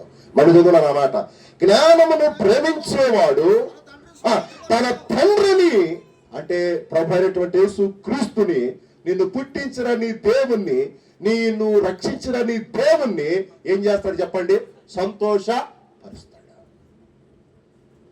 మరి దేవుని సంతోషపరచాలంటే 3 పనులు చేయాలి, 5 పనులు చేయాలి. అసలు మొత్తం టైం లేదు కనుక 3 పనులు చెప్పి నేను ముగిస్తా, జాగ్రత్తగానండి. 3 కార్యాలు దేవుని సంతోషపరచాలంటే 3 పనులు చేయాలా. నెంబర్ 1, పరిశుద్ధమైన జీవితాన్ని మనం జీవిస్తేనే దేవుడు సంతోషిస్తాడు. ఆమె చెప్పండి అందరూ. ఏ జీవితాన్ని? ఏ జీవితాన్ని? పరిశుద్ధమైన జీవితం. పరిశుద్ధమైన జీవితం అంటే ఏంది? దొంగతనం చేయకూడదు, అబద్ధాలు ఆడకూడదు, మోసం చేయకూడదు, వేరొక స్త్రీని వేరొక పురుషుణ్ణి, ఆజ్ఞలు రావా? ఆజ్ఞలు రావా? వేరొక స్త్రీని వేరొక పురుషుణ్ణి ఆశించకూడదు. పక్కన వాళ్ళది ఏదైనా కావాలంటే చెప్పకుండా తీసుకోకూడదు. ఏ చిన్నదైనా సరే చెప్పే ఏం చేయాలి? తీసుకోవాలి. అదే ఆ పరిశుద్ధమైన జీవితానికి పునాది. ఆ పరిశుద్ధమైన జీవితాన్ని ఎవరైతే జీవిస్తారో వారే దేవుణ్ణి ఏం చేస్తారు? సంతోషం. ఇప్పుడు ఉదాహరణకి ఈ పాటల పుస్తకం మీది కాదు, బలిపీఠం మీద ఉందనంటే దైవ సేవకుడు తెలుసు అది ఎవరిదో, ఎవరిదో, ఏందో అని. మీరు వచ్చి అయ్యగారు పాట పాడతాను అని చెప్పి తీసుకున్నావు, మళ్ళీ ఎక్కడ పెట్టాలి? తీసుకెళ్ళావు, దాన్ని ఏమనాలి? అందరూ చెప్పండి, అది పరిశుద్ధమైన జీవితమేనా? 2, నీవు చెప్పులు ఇడిచావు, చుట్టుపక్కల చెప్పులు ఇడిచేవారుగా అందరూ. నీవేమన్నా పాత చెప్పులు వేసుకొచ్చావు, నీ పక్క సహోదరు, నీ ఎదురు సహోదరు కొత్త చెప్పులు వేసుకొచ్చింది, నీ చెప్పులు ఏమైనా వదిలిపెట్టి ఆ మంచి చెప్పులు వేసుకెళ్ళావు, దాన్ని ఏమనాలి? పరిశుద్ధమైన జీవితమేనది. ఆయన నీ భర్త కాదు, ఆమె నీ భార్య కాదు. భర్త కానా ఎంతో నీకు పనేందమ్మా? భార్య కానా ఆమెతో నీకు పనేంటి? ఆ ఇల్లు నీది కాదు, ఆ ఇంటితో నీకు పనేంది? ఆ వస్తువు నీది కాదు, ఆ వస్తువుతో నీకు పనేంది? దాన్నే పరిశుద్ధమైన జీవితం అంటారు. మనది కాని దానిని మనం దాన్ని ఏం చేయకూడదు చెప్పండి? చెప్పకుండా, అడగకుండా పొందుకోవటానికి వీలు లేదు. కాబట్టి దేవుని సంతోషపెట్టే విషయాలలో ప్రతి క్రైస్తవునికి, ప్రతి విశ్వాసికి ఏముండాలంటే పరిశుద్ధమైన జీవితం. ఎవరికైతే పరిశుద్ధమైన జీవితం ఉంటుందో వాళ్ళే ఆ జీవితం ద్వారా ఏం చేస్తారు చెప్పండి? దేవుణ్ణి సంతోషపరుస్తారు. రండి దేవుని వాక్యంలో ఆ మాట చదువుదాం. ఇదే హెబ్రీయులకు రాసిన పత్రికలోనికి మీ బైబిల్ ఒకసారి తీయండి. హెబ్రీయులకు రాసిన పత్రిక 2వ అధ్యాయము 14వ వచనం. హెబ్రీయులకు రాసిన పత్రిక 2వ అధ్యాయము 14వ వచనం. హెబ్రీయులకు రాసిన పత్రిక 2వ అధ్యాయము 14వ వచనాన్ని ఒకసారి మనము చదువుదాం. 12వ అధ్యాయము 14వ వచనం. అందరితో సమాధానమును పరిశుద్ధత కలిగి ఉండుటకు ప్రయత్నించుడి. పరిశుద్ధత అనేటువంటిది లేకుండా ఎవడును ప్రభువుని, అంటే పరిశుద్ధత లేకుండా ఎవరు ప్రభుని సంతోష పెట్టలేడు. శనివారం దొంగతనం చేసి ఆదివారం ఆ దొంగతనంలో సగం తీసుకొచ్చి దేవునికి ఇస్తే దేవుడు సంతోషపడతాడా? చెప్పాలి. ఆదివారం అబద్ధాలు చేసావు, మోసం చేసావు, అన్యాయం చేసావు, దాంట్లో సగం తీసుకొచ్చి దేవునికి ఇచ్చావు, పాస్టర్ గారికి ఇచ్చావు. ఇప్పుడు పాస్టర్ గారు సంతోషపడతాడేమో నాకు తెలియదు, కానీ దేవుడు మాత్రం దానిని చూసి ఏం చేయడు చెప్పండి? సంతోషపడు. ఎందుకంటే ఆ డబ్బు, ఆ ధనము ఏదైతే ఉందో అది నీ కష్టార్జితం కాదు. నిజమైన కష్టార్జితం వేస్తే దాని ద్వారా దేవుడు ఏమవుతాడు? సంతోషపడతాడు. మొన్న నేను చీరాలకి వెళ్ళా. చాలా మంది రకరకాల స్త్రీలు, రకరకాల పురుషులు వస్తారు. వాళ్ళు కుటుంబ సభ్యులు సరుకులకు దేనికి వచ్చినట్టున్నారు. వాళ్ళ తోడుకోళ్ళు ఉంది, వాళ్ళ బావున్నాడు, వాళ్ళ రిలేషన్ అంతా ఉన్నారు. వాళ్ళలో ఒక సహోదరికి ఇంకొక పురుషునితో సంబంధం ఉన్నట్టుంది. వాళ్ళ ముందే ఫోన్ చేసి, ఏం చేస్తున్నావు? నాకు 2000 డబ్బులు కావాలి, కొట్టవా? భర్త నీ పక్కనే ఉన్నాడు, నీకు 2000 కొట్టేది ఎవడా? చెప్పండి, ఎవడో? ఆ దృశ్యం అంతా నేను కళ్ళారా చెవులారా చూస్తూ ఉన్నా, వింటూ ఉన్నా కూర్చుని. పరిశుద్ధత అంటే ఏది? పవిత్రత అంటే ఏది? దేవుని సంతోషపెట్టడం అంటే, దేవుని ఆనందింపజేయటం అంటే ఏది? చెప్పండి, ఏది? చూడన్నా, మళ్ళీ ఆ మాట చదువునా. అందరితో సమాధానమును పరిశుద్ధతయు కలిగినటకు ప్రయత్నించకపోతే ఏది పొందలేం కదా. ప్రయత్నించదే ఏది కూడా పొందలేం. మన ఈ మధ్య మన అంబేద్కర్ గ్రూపులో ఒకటి పెట్టారు. ఒక చిన్న సహోదరి, చాలా వయసు తక్కువ, ఆమెకి జడ్జి పోస్ట్ వచ్చిందంట. మీరు చూసుంటారు గ్రూపులో, చాలా మంది గ్రూప్ ఉంది కాబట్టి. చాలా చిన్న ఆమెకి, తక్కువ వయసు ఆమెకి ఏ పోస్ట్ వచ్చింది చెప్పండి? ఏ పోస్ట్ వచ్చింది? జడ్జి అయ్యే ఆధిక్యత వచ్చింది. ఒక వికలాంగులు ఉన్నాడు, 2 కాళ్ళు నడవలేడు. వాడు మధ్యప్రదేశ్ ఎక్కడో తెలియదు, కానీ అతను ఒక కలెక్టర్ గారు, ఒక ఐఏఎస్ ఆఫీసర్. చూడండి, మనం ప్రయత్నించకుండా ఏది కూడా మనం ఏం చేయలేము, పొందుకోలేము. చాలా మంది రోజుల తరబడి తింటున్నాం, కానీ పనికి వెళ్తలా. పనికి వెళ్తేనే కదా పావుల సాయంత్రానికి వచ్చేది. పనికి వెళ్తేనే కదా నువ్వు నీ కుటుంబ పోషణ జరిగేది. పనికి వెళ్తేనే కదా నువ్వు చేయి జాపి దేవునికి ఇవ్వగలిగేది. నువ్వు పనికి వెళ్ళకపోతే నీ అవసరాలు ఎలా తీరతాయి? పనికి వెళ్ళకపోతే నీ కొదువులు, నీ లోట్లు ఎలా తీరతాయి? నువ్వు దేవునికి చేయి జాపి ఏమి ఇవ్వగలవు? ప్రయత్నం చేయి. కనీసం రేపు సోమవారం, రేపు నుంచి అయినా ప్రయత్నం చేయి. శనివారం దాకా వెనక్కి తిరిగి చూడమాక. ఏదో ఒక పని ప్రయత్నం చేయి. పనికెళ్ళు. దాన్నే పరిశుద్ధత కలిగి ఉండుట కూడా మనం ఏం చేయాలంట? ప్రయత్నం చేయాలి. పరిశుద్ధత కలిగి ఉంటే దేవుడు మన ద్వారా ఏమవుతాడు చెప్పండి? సంతోషపడతాడు. అందుకే బైబిల్ చెబుతుంది, పరిశుద్ధత లేకుండా ప్రభువుని ఎవ్వడు కూడా చూడండి. కాబట్టి దేవుని నేను చూడాలి, దేవుని కార్యాలు నేను పొందాలి, దేవుని నేను పొందాలి. శిలువ ధ్యానాలకు వచ్చాను, 10 రోజులు అయిపోయినాయి, 10 రోజులు వాక్యం విన్నాను అని అంటే లాభంలే. నేను మనం అందరం ఏం కలిగి ఉండాలి? పరిశుద్ధత. కాబట్టి 10 రోజులుగా వాక్యం విన్న నీవు, ఈ 10 రోజులుగా వాక్యం ఆలకిస్తున్న నీవు పరిశుద్ధమైన జీవితం, పవిత్రమైన జీవితం నీకుంటే నువ్వు దేవుణ్ణి ఏం చేసిన వాడవవుతావు? సంతోష పెట్టిన దానము వాడవవుతావని ఒక సావుకుడిగా తెలియజేస్తున్నాం. అదే పత్రిక పాఠంలోనికి మళ్ళీ రమ్మ ఒకసారి. తెస్సలోనికీయులకు రాసిన పత్రిక 1వ అధ్యాయంలోనికి మళ్ళీ ఒకసారి రండి. 4వ అధ్యాయంలోనికి రండి. 4వ అధ్యాయం 3వ వచనం చదువుదాం. 3-4 వచనాలు. మీరు పరిశుద్ధులగుటయే అనగా మీరు జారత్వమునకు దూరంగా ఉండుటయే దేవుని చిత్తం. మీలో ప్రతి వాడును దేవుని ఎరగని అన్యజనుల వలె హవాభిలాషి యందు కాక పరిశుద్ధత యందును ఘనత యందును తన ఘటమును ఎట్లు కాపాడుకొనవలెనో అది ఎదుగుయుండుటయే దేవుని చిత్తం. ఫైనల్ గా 7వ వచనం చదువు. 5వ వచనం చదివేశాంగా 7వ వచనం అనమాట కదా. 7వ వచనం కూడా చూడండి. పరిశుద్ధులగుటయే దేవుడు మనలను పిలిచిన గాని అపవిత్రుడుగా ఉండుటకు దేవుడు మనలను పిలవలేదు. కాబట్టి దేవుడు మన ద్వారా సంతోషించాలంటే, దేవుడు మన ద్వారా ఆనందించాలంటే మొదటి పాయింట్ మనము ఎలా ఉండాలంట? పరిశుద్ధులుగా ఉండాలి. పేతురు పత్రికలో ఉంటది, నేను పరిశుద్ధుడిని గనక మీరును ఎవరు పరిశుద్ధులయుండుడి. సమరయ స్త్రీ దేవునికి ఏం పేరు పెట్టింది?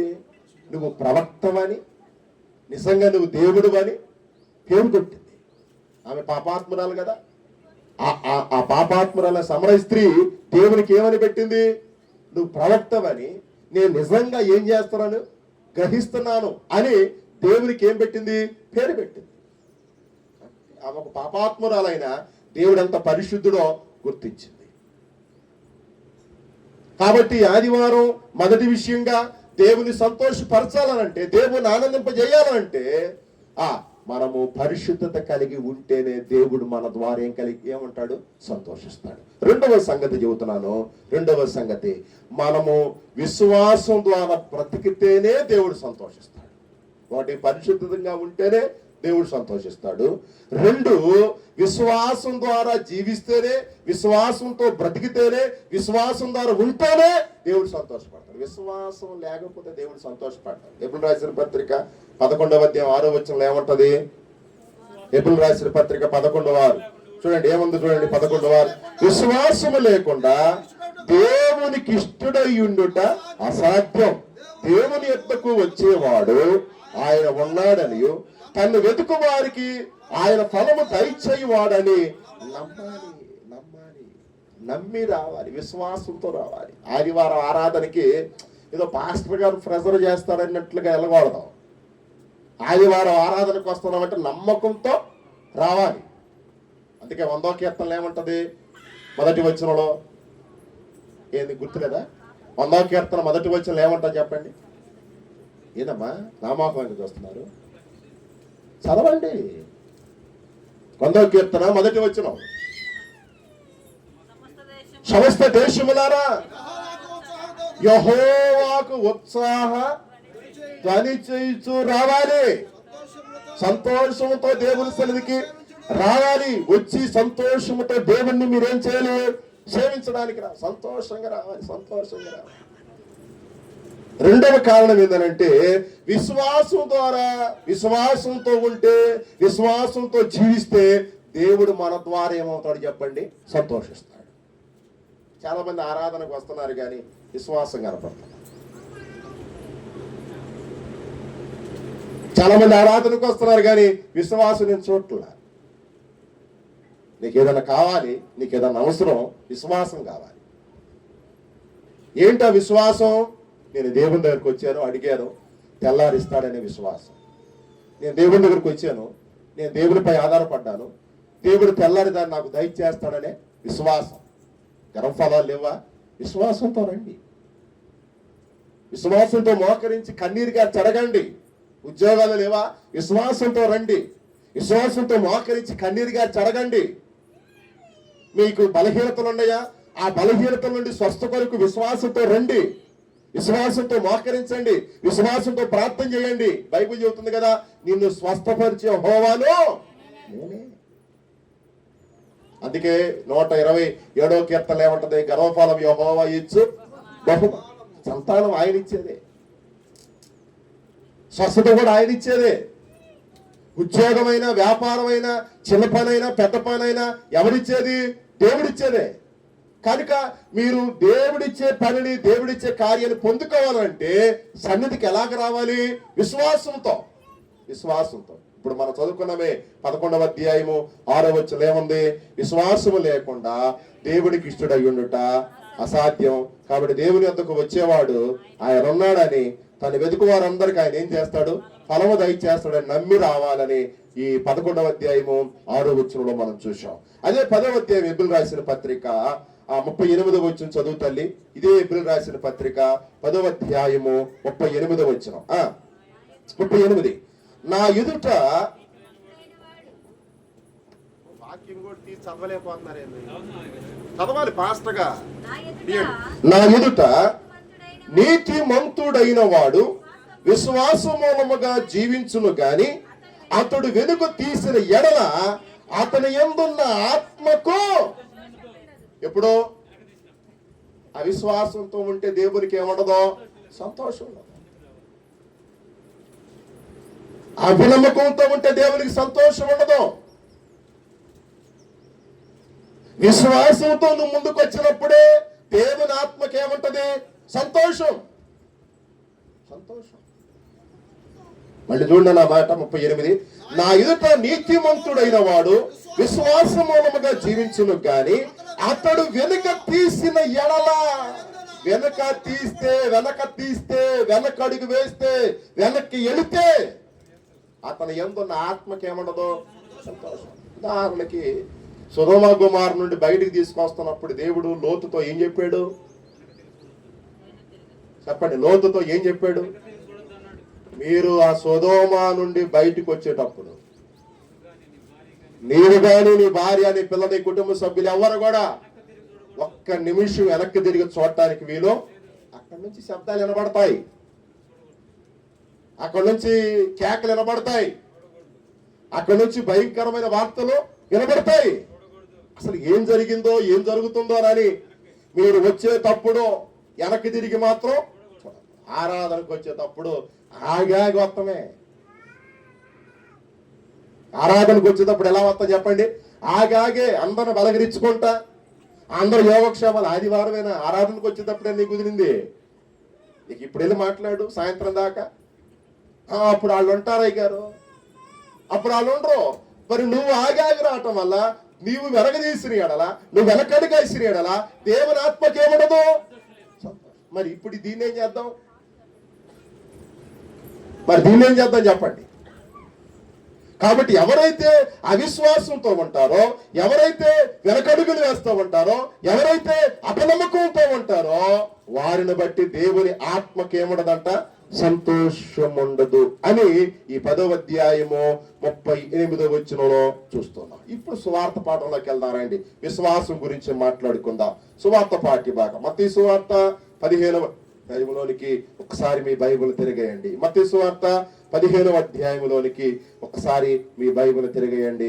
అక్కడ ఉన్నటువంటి విశ్వాసాన్ని కూడా ఈ రోజు నేను మీకు గుర్తు చేస్తాను. రండి, మత్తయి సువార్త 15వ అధ్యాయము 22వ వచనం నేను చదువుతున్నా చూడండి. కానాను స్త్రీ ఒకటి వచ్చి, 3వ లైన్లో ఈ మాట గమనించండి. కానాను స్త్రీ ఒకటి వచ్చి, ప్రభువా దావీదు కుమారుడా నన్ను ఏం చెయ్యి? కరుణించుము. నా కుమార్తె ఏం పట్టింది? దయ్యం పట్టి బహుగా బాధపడుచున్నదని ఆ కానాను స్త్రీ ఏమేసిందంట? ఆమె ఒక అన్నిరాలు. ఎవరామె? ఒక అన్నిరాలు. ఎక్కడికి వచ్చి కేకలు వేస్తుంది? యేసయ్య దగ్గరికి వచ్చి ఏమేస్తూ ఉంది? కేకలు. కేకలు అనే పదానికి అర్థం ఏంటో తెలుసా? అర్జిస్తూ ఉంది, మొరపెడుతూ ఉంది, గోజాడుకుంటుంది, బ్రతిమలాడుకుంటుంది. ఒక అన్నిరాలు, ఒక దేవుని ఎరగని వ్యక్తి, ఒక దేవుని ఎరగని బిడ్డ ఎవరి దగ్గరికి వచ్చింది? యేసయ్య దగ్గరికి వచ్చి నన్ను కరుణించుమని, దావీదు కుమారుడా నన్ను కరుణించుమని ఏమేస్తుంది? కేక.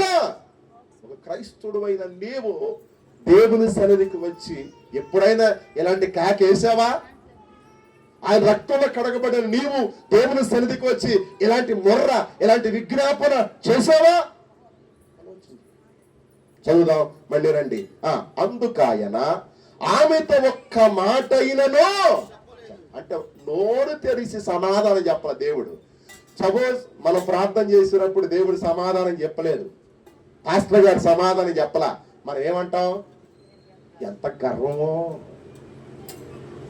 ఎవరికి? మా పాస్టర్ గారికి. దేవునికి కూడా ఎంత గర్వమో అనుకున్న వాళ్ళు ఎంతమంది లేరు ఇక్కడ?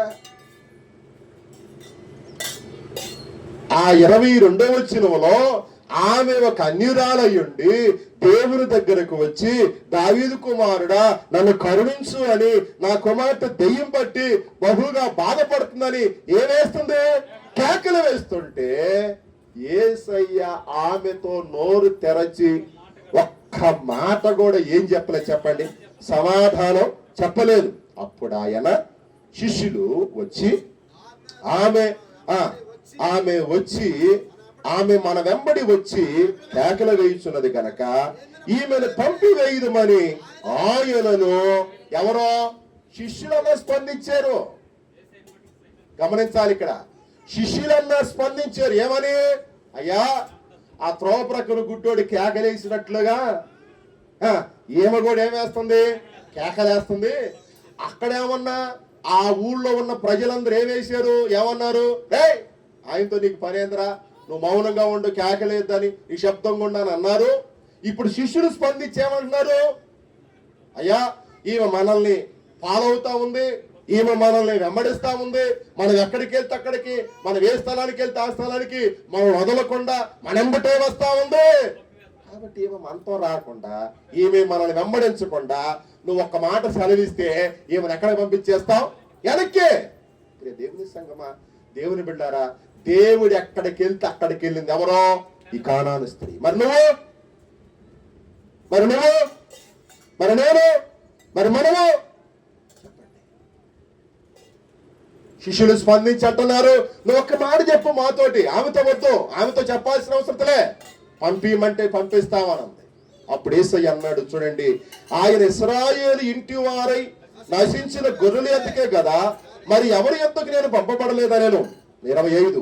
అయినను ఆమె వచ్చి ఆయనకు మొక్కి, ప్రభువా నాకు సహాయం చేయమని అడిగాను. 26.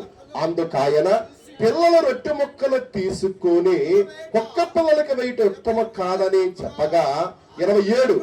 ఆమె నిజమే ప్రభువా, నేను పక్క పిల్లనేనయ్యా. ఏమనంటుంది చెప్పండి ఆమె? నేనెవరని? ఒక్క పిల్లనేనయ్యా. ఒప్పుకుంటుంది. ఒక్క పిల్లల దగ్గర నుంచి తీసిన, అసలుకి యేసు ప్రభువారు నా పిల్లల దగ్గర తీసి నీకు కట్టేయమంటావు, నా పిల్లల దగ్గర తీసి ఎట్ట పెట్టమంటావు, నా పిల్లల దగ్గర తీసి నీకు ఎలా ఇవ్వమంటావు చెప్పు. అది యేసు ప్రభువారు ఒక అన్యురాలని, ఒక స్త్రీని దేవుడు ఏం చేస్తున్నాడు చెప్పండి? ఇక్కడ క్వశ్చన్ చేస్తున్నాడు, ప్రశ్నిస్తున్నాడు.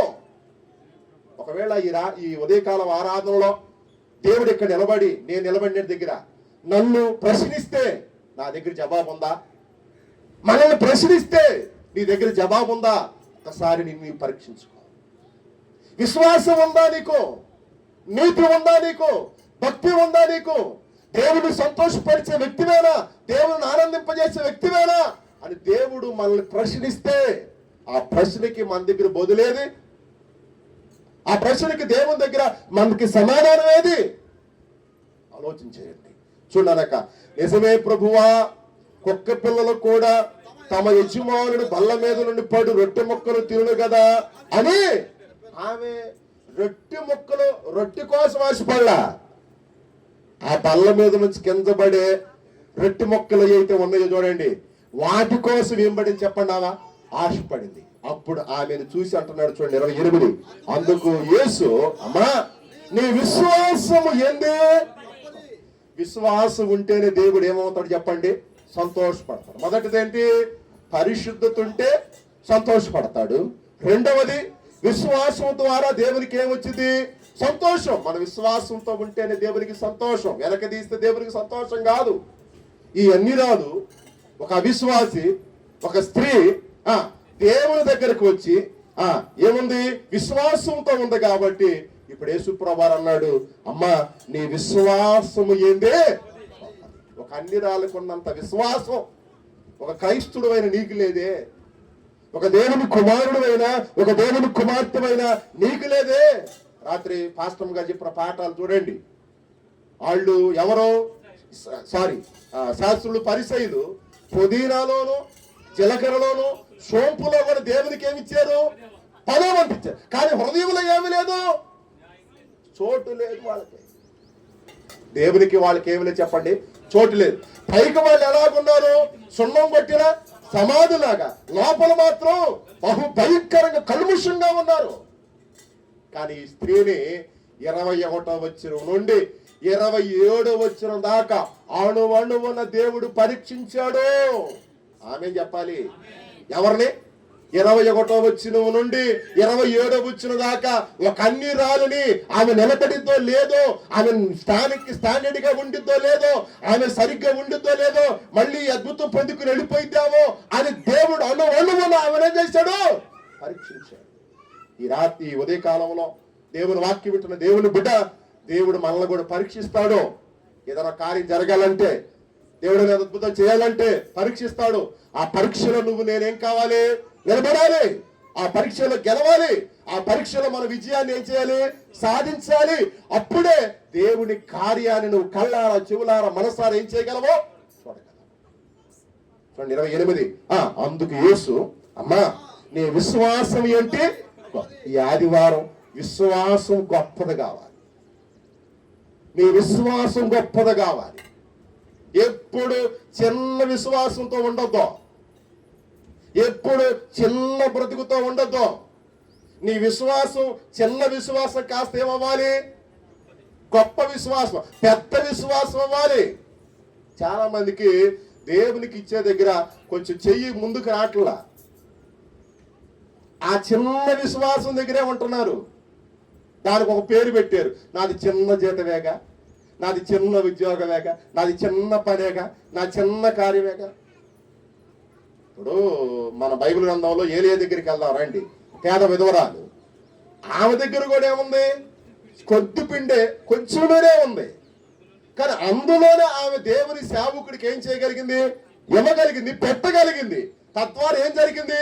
కరువు కాలంలో ఆమె విశ్వాసం అంత కూడా ఏం చేయగలిగింది చెప్పండి?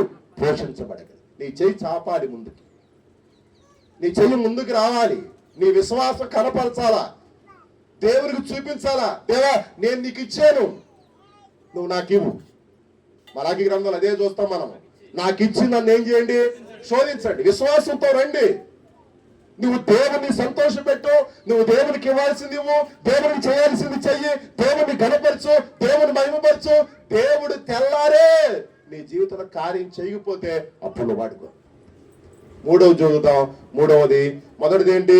పరిశుద్ధంగా ఉంటే దేవునికి ఏంది? సంతోషం. రెండవది, విశ్వాసంతో ఉంటే దేవునికి ఏంది? సంతోషం. మూడవది, ఆజ్ఞలు గైకుంటే దేవునికి సంతోషం. ఏ గైకుంటే? ఆజ్ఞలు గైకుంటే దేవునికి ఏంది చెప్పండి? సంతోషం. మొదటి సమూయేలు గ్రంథం 15వ అధ్యాయము 22వ వచనం చదువుతల్లి. మొదటి సమూయేలు గ్రంథం 15వ అధ్యాయము 22వ వచనం. అందుకు సమూయేలు తాను సెలవిచ్చిన ఆజ్ఞను ఒకడు గైకొనుట వలన యెహోవా సంతోషించున్నట్లు ఒకడు దహన బలులను అర్పించుట వలన ఆయన సంతోషించున. ఆలోచించు, బలులు అర్పించుట కంటే ఆజ్ఞను గైకొనుటయు పొట్టేళ్ల కొవ్వు అర్పించుట కంటేనో మాట వినుట ఏంది చెప్పండి? ఆజ్ఞలు గైకొంటే, మాటలు వింటే ఏంది దేవునికి? సంతోషం. ఆజ్ఞలు వింటే, ఆజ్ఞలు గైకొంటే, మాటలు వింటే, మాటలు పాటిస్తే దేవునికి ఏంది? సంతోషం. ఈ 15వ అధ్యాయం మీరు ఇంటికి వెళ్ళిన తర్వాత చదువుకోండి. ఇక్కడున్న సందర్భాన్ని గుర్తు చేసి నేను ఇక ముగిస్తాను. జాగ్రత్తగానండి. ఇశ్రాయేలుకి మొదటి రాజు ఎవరు? సౌలు. సౌలు చేసిన తప్పిదాలు ఏంటంటే నాకు తెలిసి రెండే ఉంటాయి. ఒకటి, దేవుని మాట వినలా, దేవుని మాటలు అతడు గైకొనలా. రెండవది, విగ్రహాల జోలికి పోయాడు, కర్ణపిశాచుల దగ్గరికి పోయాడు. ఈ రెండింటి విషయంలో దేవునికి సౌలు విషయంలో ఏం కలిగింది? పాపం, దుఃఖం, బాధ కలిగింది. ఇక దేవుడు ఒకటే నిర్ణయం చేసేసాడు. ఏమని? రాజుగా ఉండటానికి వీడు అర్హుడే కాదు. నేను రాజుగా నిలబెడితే, నేను రాజును చేస్తే, నేను రాజుగా ఉంచితే నా మాట ఈని నన్ను గౌరవించని ఈ వ్యక్తి ఇక రాజుగా పనికి రాడు.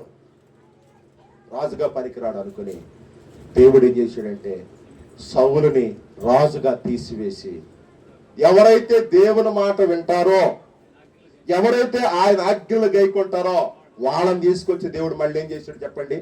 రాజుగా చేసేసాడు.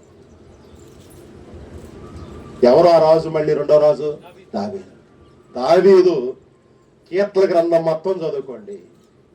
దేవుని ఆజ్ఞలను పాటించే విషయంలో, దేవుని మాటలు వినే విషయంలో, దేవుని స్తుతించి ఆరాధించి పూజించి హెచ్చించే విషయంలో దావీదు ఎక్కడ కూడా వెనకంచ వేయలే.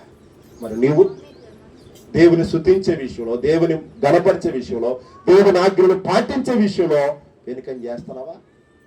మళ్ళీ 13వ వచనం చదువునానా? అదే 15వ అధ్యాయము 13వ వచనం చదువునానా? 13వ వచనం, 15వ అధ్యాయం 13.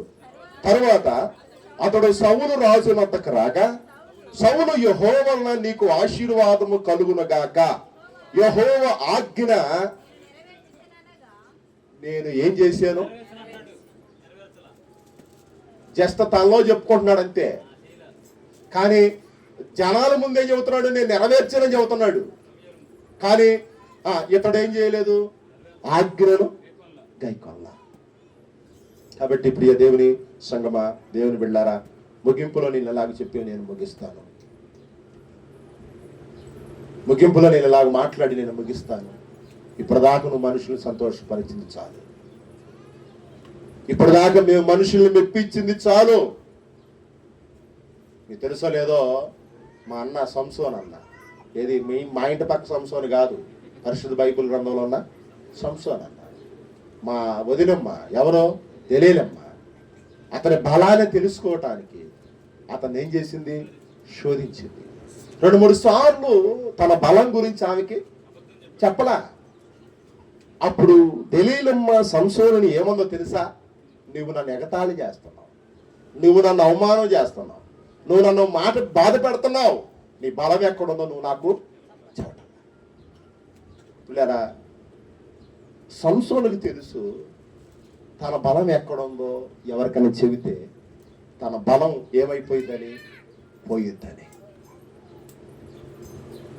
అందుకనే తన బలం ఎక్కడుందో ఎవరికి కూడా చెప్పలా. కానీ ఈ దెలీలమ్మ సంసోనుని ఏం చేసింది? శోధించడం ద్వారా, ఇసుకించడం ద్వారా, బాధ పెట్టడం ద్వారా, ఏం చేయాలో తెలియక, ఏం చేయాలో అర్థం కాక, పాలు పోక తన బలం ఎక్కడుందో ఎవరికి చెప్పేసాడు? చాలాసార్లు నీవు నేను మనం అందరం కూడా దేవుని సన్నిధికి వస్తున్నాం, దేవుని మాటలు వింటున్నాం. కానీ దేవుని సంతోష పెట్టే దగ్గరికి వచ్చేసరికి దేవుని సంతోష పెట్టకుండా ఎవరిని సంతోష పెడుతున్నాం? సాతానుని, మనుషుల్ని, అపవాదిని ఏం చేస్తామో చెప్పండి? సంతోష పెడతాం. మనుషుల్ని, సాతానుని, అపవాదిని సంతోషపరచుతాం. ఈ ఆదివారం వాక్యం వింటున్న దేవుని సంగమా, దేవుని బిడలారా, మనుషుల్ని సంతోషపెట్టింది చాలు, ఇక ఆపేసే. ఇక దేవుణ్ణి ఏం చేయాలి? సంతోషపెట్టు. ఇప్పుడు నా ప్రశ్న ఎందుకంటే, పౌలు గారు దెస్సలోనిక సంఘానికి, విశ్వాసులకి దేవుని సంతోష పెట్టాలని ఆ 2వ వచనం ఎందుకు రాశాడు చెప్పండి? సంఘ విశ్వాసులకి ఆ మాటను ఎందుకు రాశాడు? మళ్ళీ అక్కడికి వెళ్తే మీకు అక్కడే ఉండదు. ఇక నేనే బైబిల్ పూసేశారంటే లేనిదే అర్థం. ఇప్పుడు దెస్సలోనిక సంఘంలో 4వ అధ్యాయం 2వ వచనంలో సంఘానికి పౌలు గారు ఏం చెప్పాడు? మీరు దేవుణ్ణి సంతోషప అని ఎందుకు చెప్పాడు?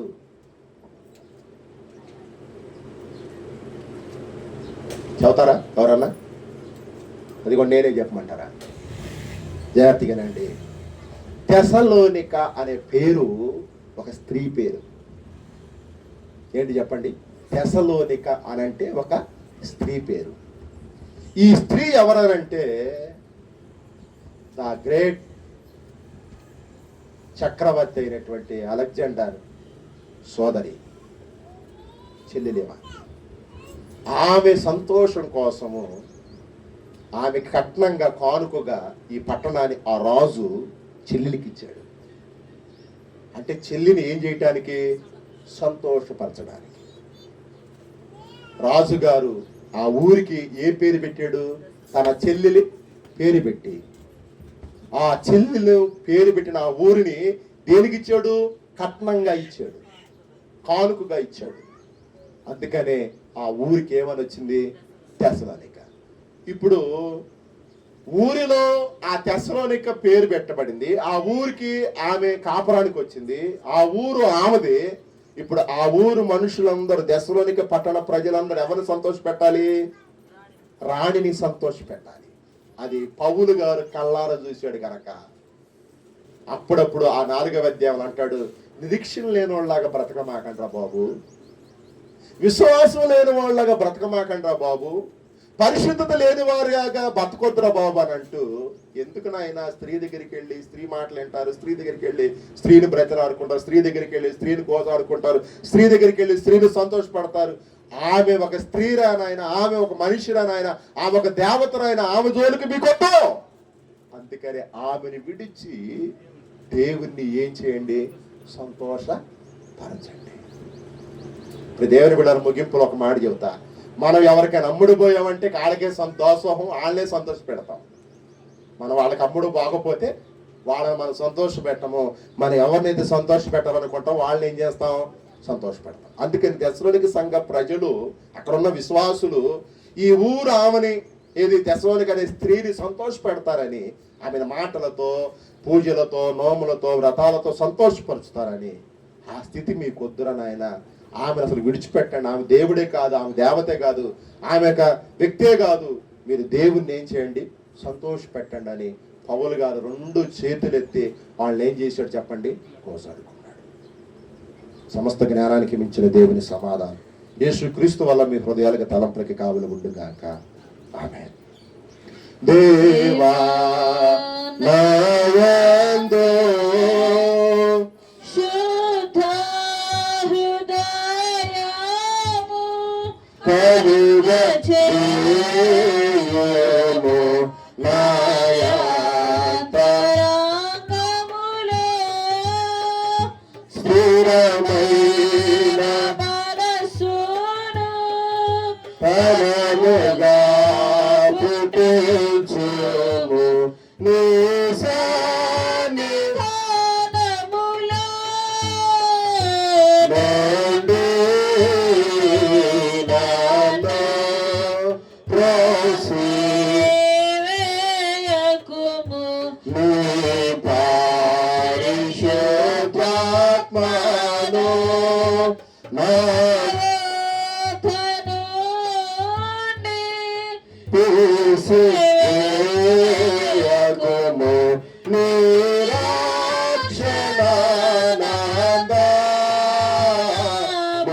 రక్షణానందములకు మరలా పుట్టించుము.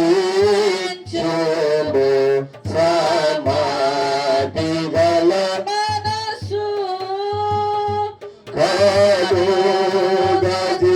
కలుగజేసి నన్ను దృఢపరచుము.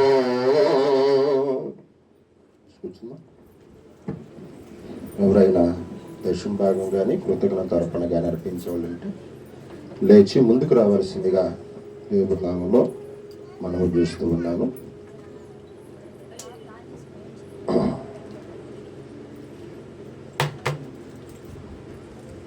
ఎవరైనా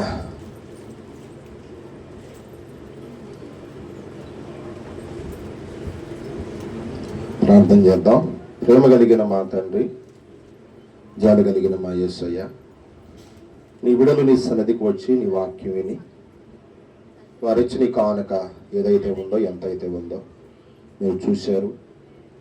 ఏ స్థితిలో ఉండి ఏ స్థాయిలో ఉండి ఇచ్చారో నీకు తెలుసు గనక ఇచ్చిన దానికి రెట్టింపైన దీవెన, ఇచ్చిన దానికి రెట్టింపైన ఆశీర్వాదం బిడ్డలకు, కుటుంబాలకు సమృద్ధిగా దయచున్నాను. గత వారం అంతా పోషించావు, సంరక్షించావు. రాబోతున్న వారం అంతా పోషించి సంరక్షించి వాళ్ళ అవసరతల లెక్కలన్నీ కూడా తీర్చున్నాను. క్రీస్తు నామమున అడుగుతున్నాను పరమ తండ్రి. ఆమేన్. ఆమేన్. పాడబడుతుండగా సంకానుకలు తీసుకుందాం. పాడబడుతుండగా సంకానుకలు తీసుకుందాం.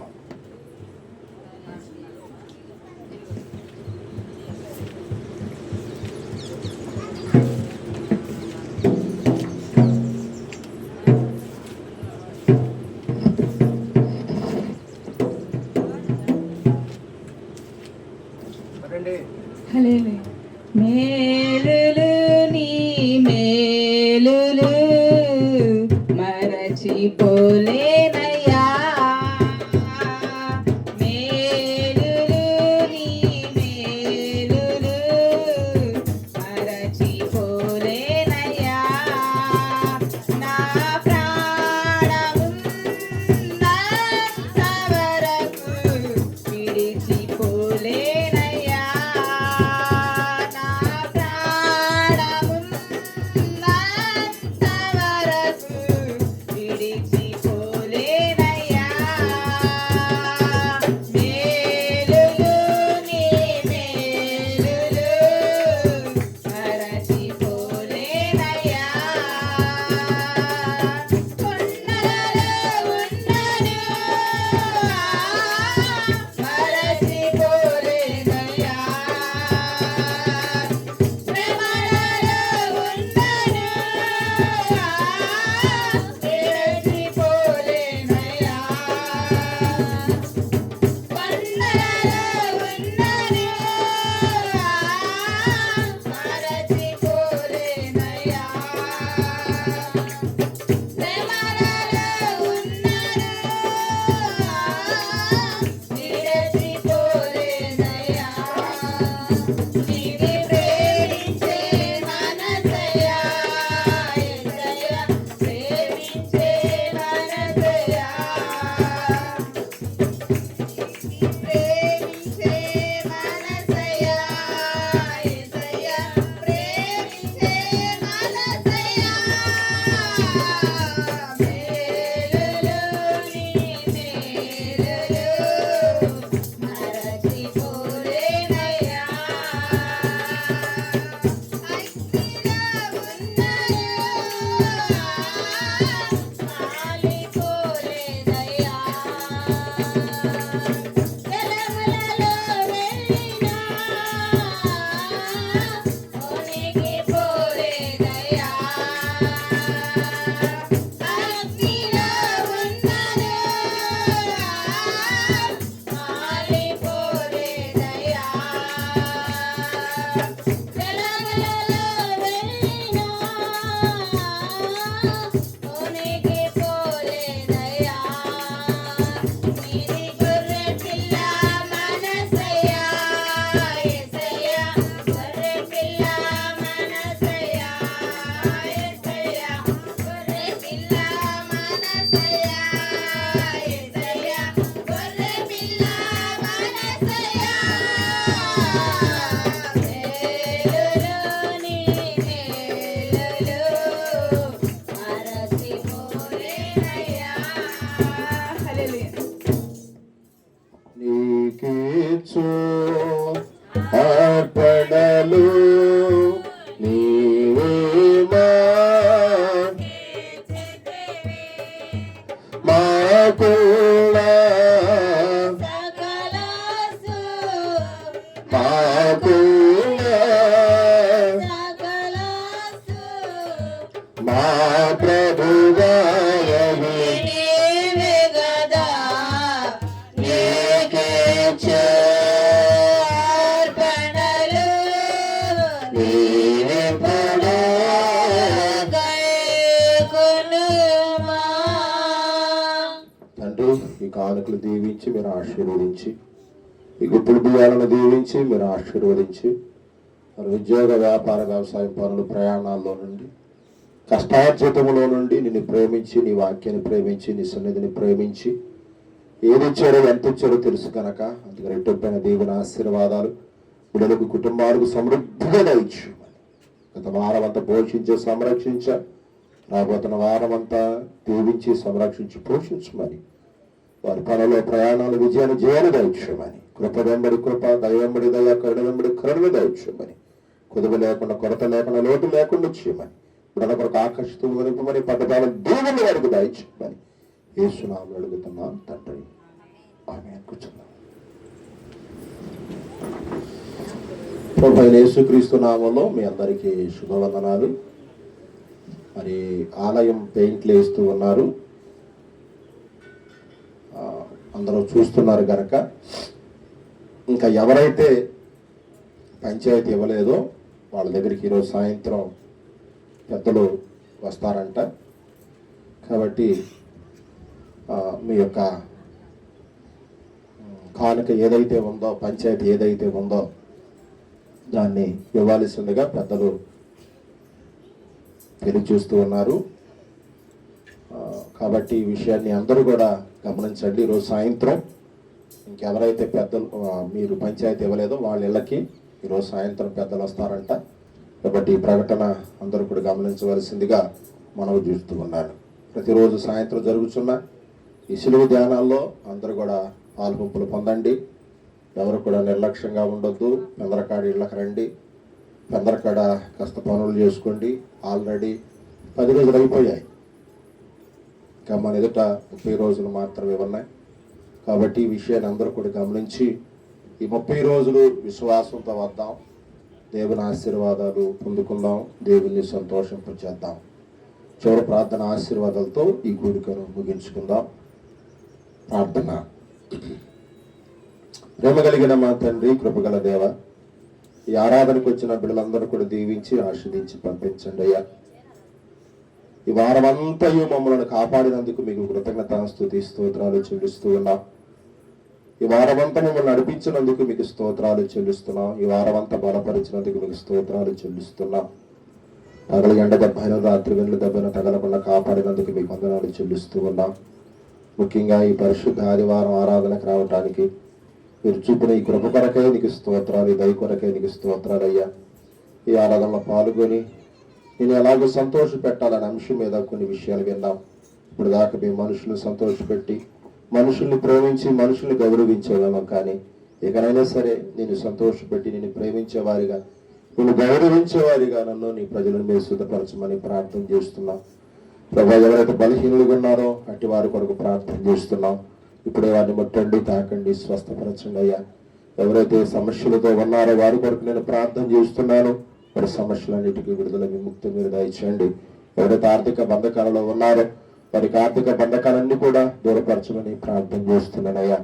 బిడ్డలు చేసుకుంటున్న ఉద్యోగాలు, వ్యాపారాలు, వ్యవసాయం పనులు, ప్రయాణంలో తోడుగా, నీడగండగా, కొండగా, ఆధారంగా ఉండమని ప్రార్థన చేస్తున్నాను. ప్రభువా, వారు ఏ స్థితిలో నిన్ను స్తుతిస్తున్నారు, ఏ పరిస్థితిలో నిన్ను స్తుతిస్తున్నారో నీకు తెలుసు కనుక ఆ విషయాలు గమనించి వారిని అర్థం చేసుకుని వారికి కావాల్సిన సహాయం దయచేయమని కోరుకుంటున్నాను. ప్రభువా, ఎవరైతే ఆయన ఆర్థిక బంధకాలలో ఉన్నారో వారికి విడుదల, విముక్తిని దయచేయండి. ఎవరైతే అనారోగ్యాలతో ఉన్నారో వారికి సంపూర్ణ స్వస్థత, విడుదలను యేసుక్రీస్తు నామములో మీరు ప్రకటించమని ప్రార్థన చేస్తున్నాం. ఆలయం కొరకు మేము ప్రార్థన చేస్తున్నాం. పెయింట్లు వేస్తున్నారు, ఆ పనులు కూడా త్వరగా నీ కృప దయచేయమని కోరుకుంటున్నాం. తిరిగి సిలువ ధ్యానాల కొరకు మేము ప్రార్థన చేస్తున్నాం. 10 రోజులు అయిపోయాయి. మీకంటే 30 రోజులు కూడా సంతోషంగా, ఆనందంగా మేము పాల్గొని నిన్ను ఘనపరిచే, మహిమపరిచే భాగ్యం మాకు దయచేయమని, విడుదల చేసి ఉద్యోగాలు, వ్యాపార, వ్యవసాయ పనులు, ప్రయాణాలు తోడుగా ఉండమని, గత వారమంతా కాపాడే, పోషించే, సంరక్షించే, రాబోతున్న వారమంతా కూడా దీవించి, సంరక్షించి, పోషించి, ఆశీర్వదించమని, పనుల్లో, ప్రయాణాలు, విజయములు, జయములు దయచేయమని, కృపతో నింపమని, కృపలో బలపరచమని ప్రార్థన చేస్తున్నా. మరొకసారి ఎవరైతే వేదంలో ఉన్నారో, బాధలో ఉన్నారో, శోధంలో ఉన్నారు, ఇరుకులు, ఇబ్బందుల్లో ఉన్నారు, కష్ట నష్టాల్లో ఉన్నారో అటు బిడ్డలకి సహాయం అందించి మహిమ మీరు పొందుకోమని, వీళ్ళని దీవించి, ఆశీర్వదించి పంపించమని, స్వస్థపరిచి పంపించమని, ఆనందముతో నింపి పంపించమని యేసునామములో ప్రార్థించి పొందున్నాం పరమ తండ్రి. ఆమేన్. పరలోకమందున మా తండ్రి, ఈ నామం పరిశుద్ధపరచబడును గాక. ఈ రాజ్యం, ఈ చిత్తం పరలోకమందు నెరవేరినట్టు భూమి మీద నెరవేర్చబడును గాక. మన ఆహారం మాకు దయచేయి. ఆయన అపరాధము చేసిన వారిని క్షమించిన ప్రకారం మా అపరాధాలు క్షమించి, శుభ్రత దుష్టులు తప్పించి, రాజ్యము, శక్తి, మహిమ నిరంతరమైన తండ్రి. ఆమేన్. ప్రభు నిన్ను ఆశీర్వదించినను కాపాడుగాక. ప్రభు నీకు తన సన్నిధిని ప్రకాశింపజేసినను కరుణించు గాక. ప్రభు నీ మీద తన సన్నిధిని కాంతును ఉదయింపజేసి నీకు సమాధానము కలుగు చేయుగాక.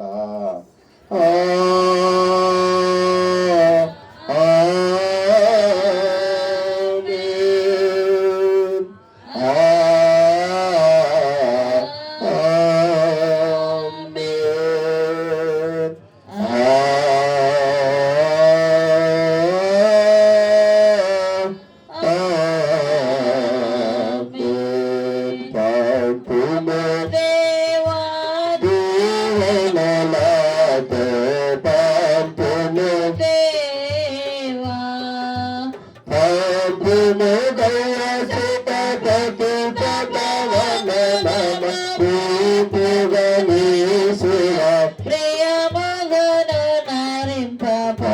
చూపుము దేవా దీవెనలతో.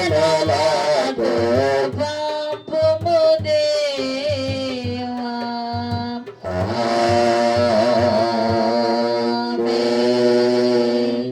God bless you. దేవుని దీవించి ఆశ్రదించగాక. రేపు సాయంత్రం కలుసుకుందాం.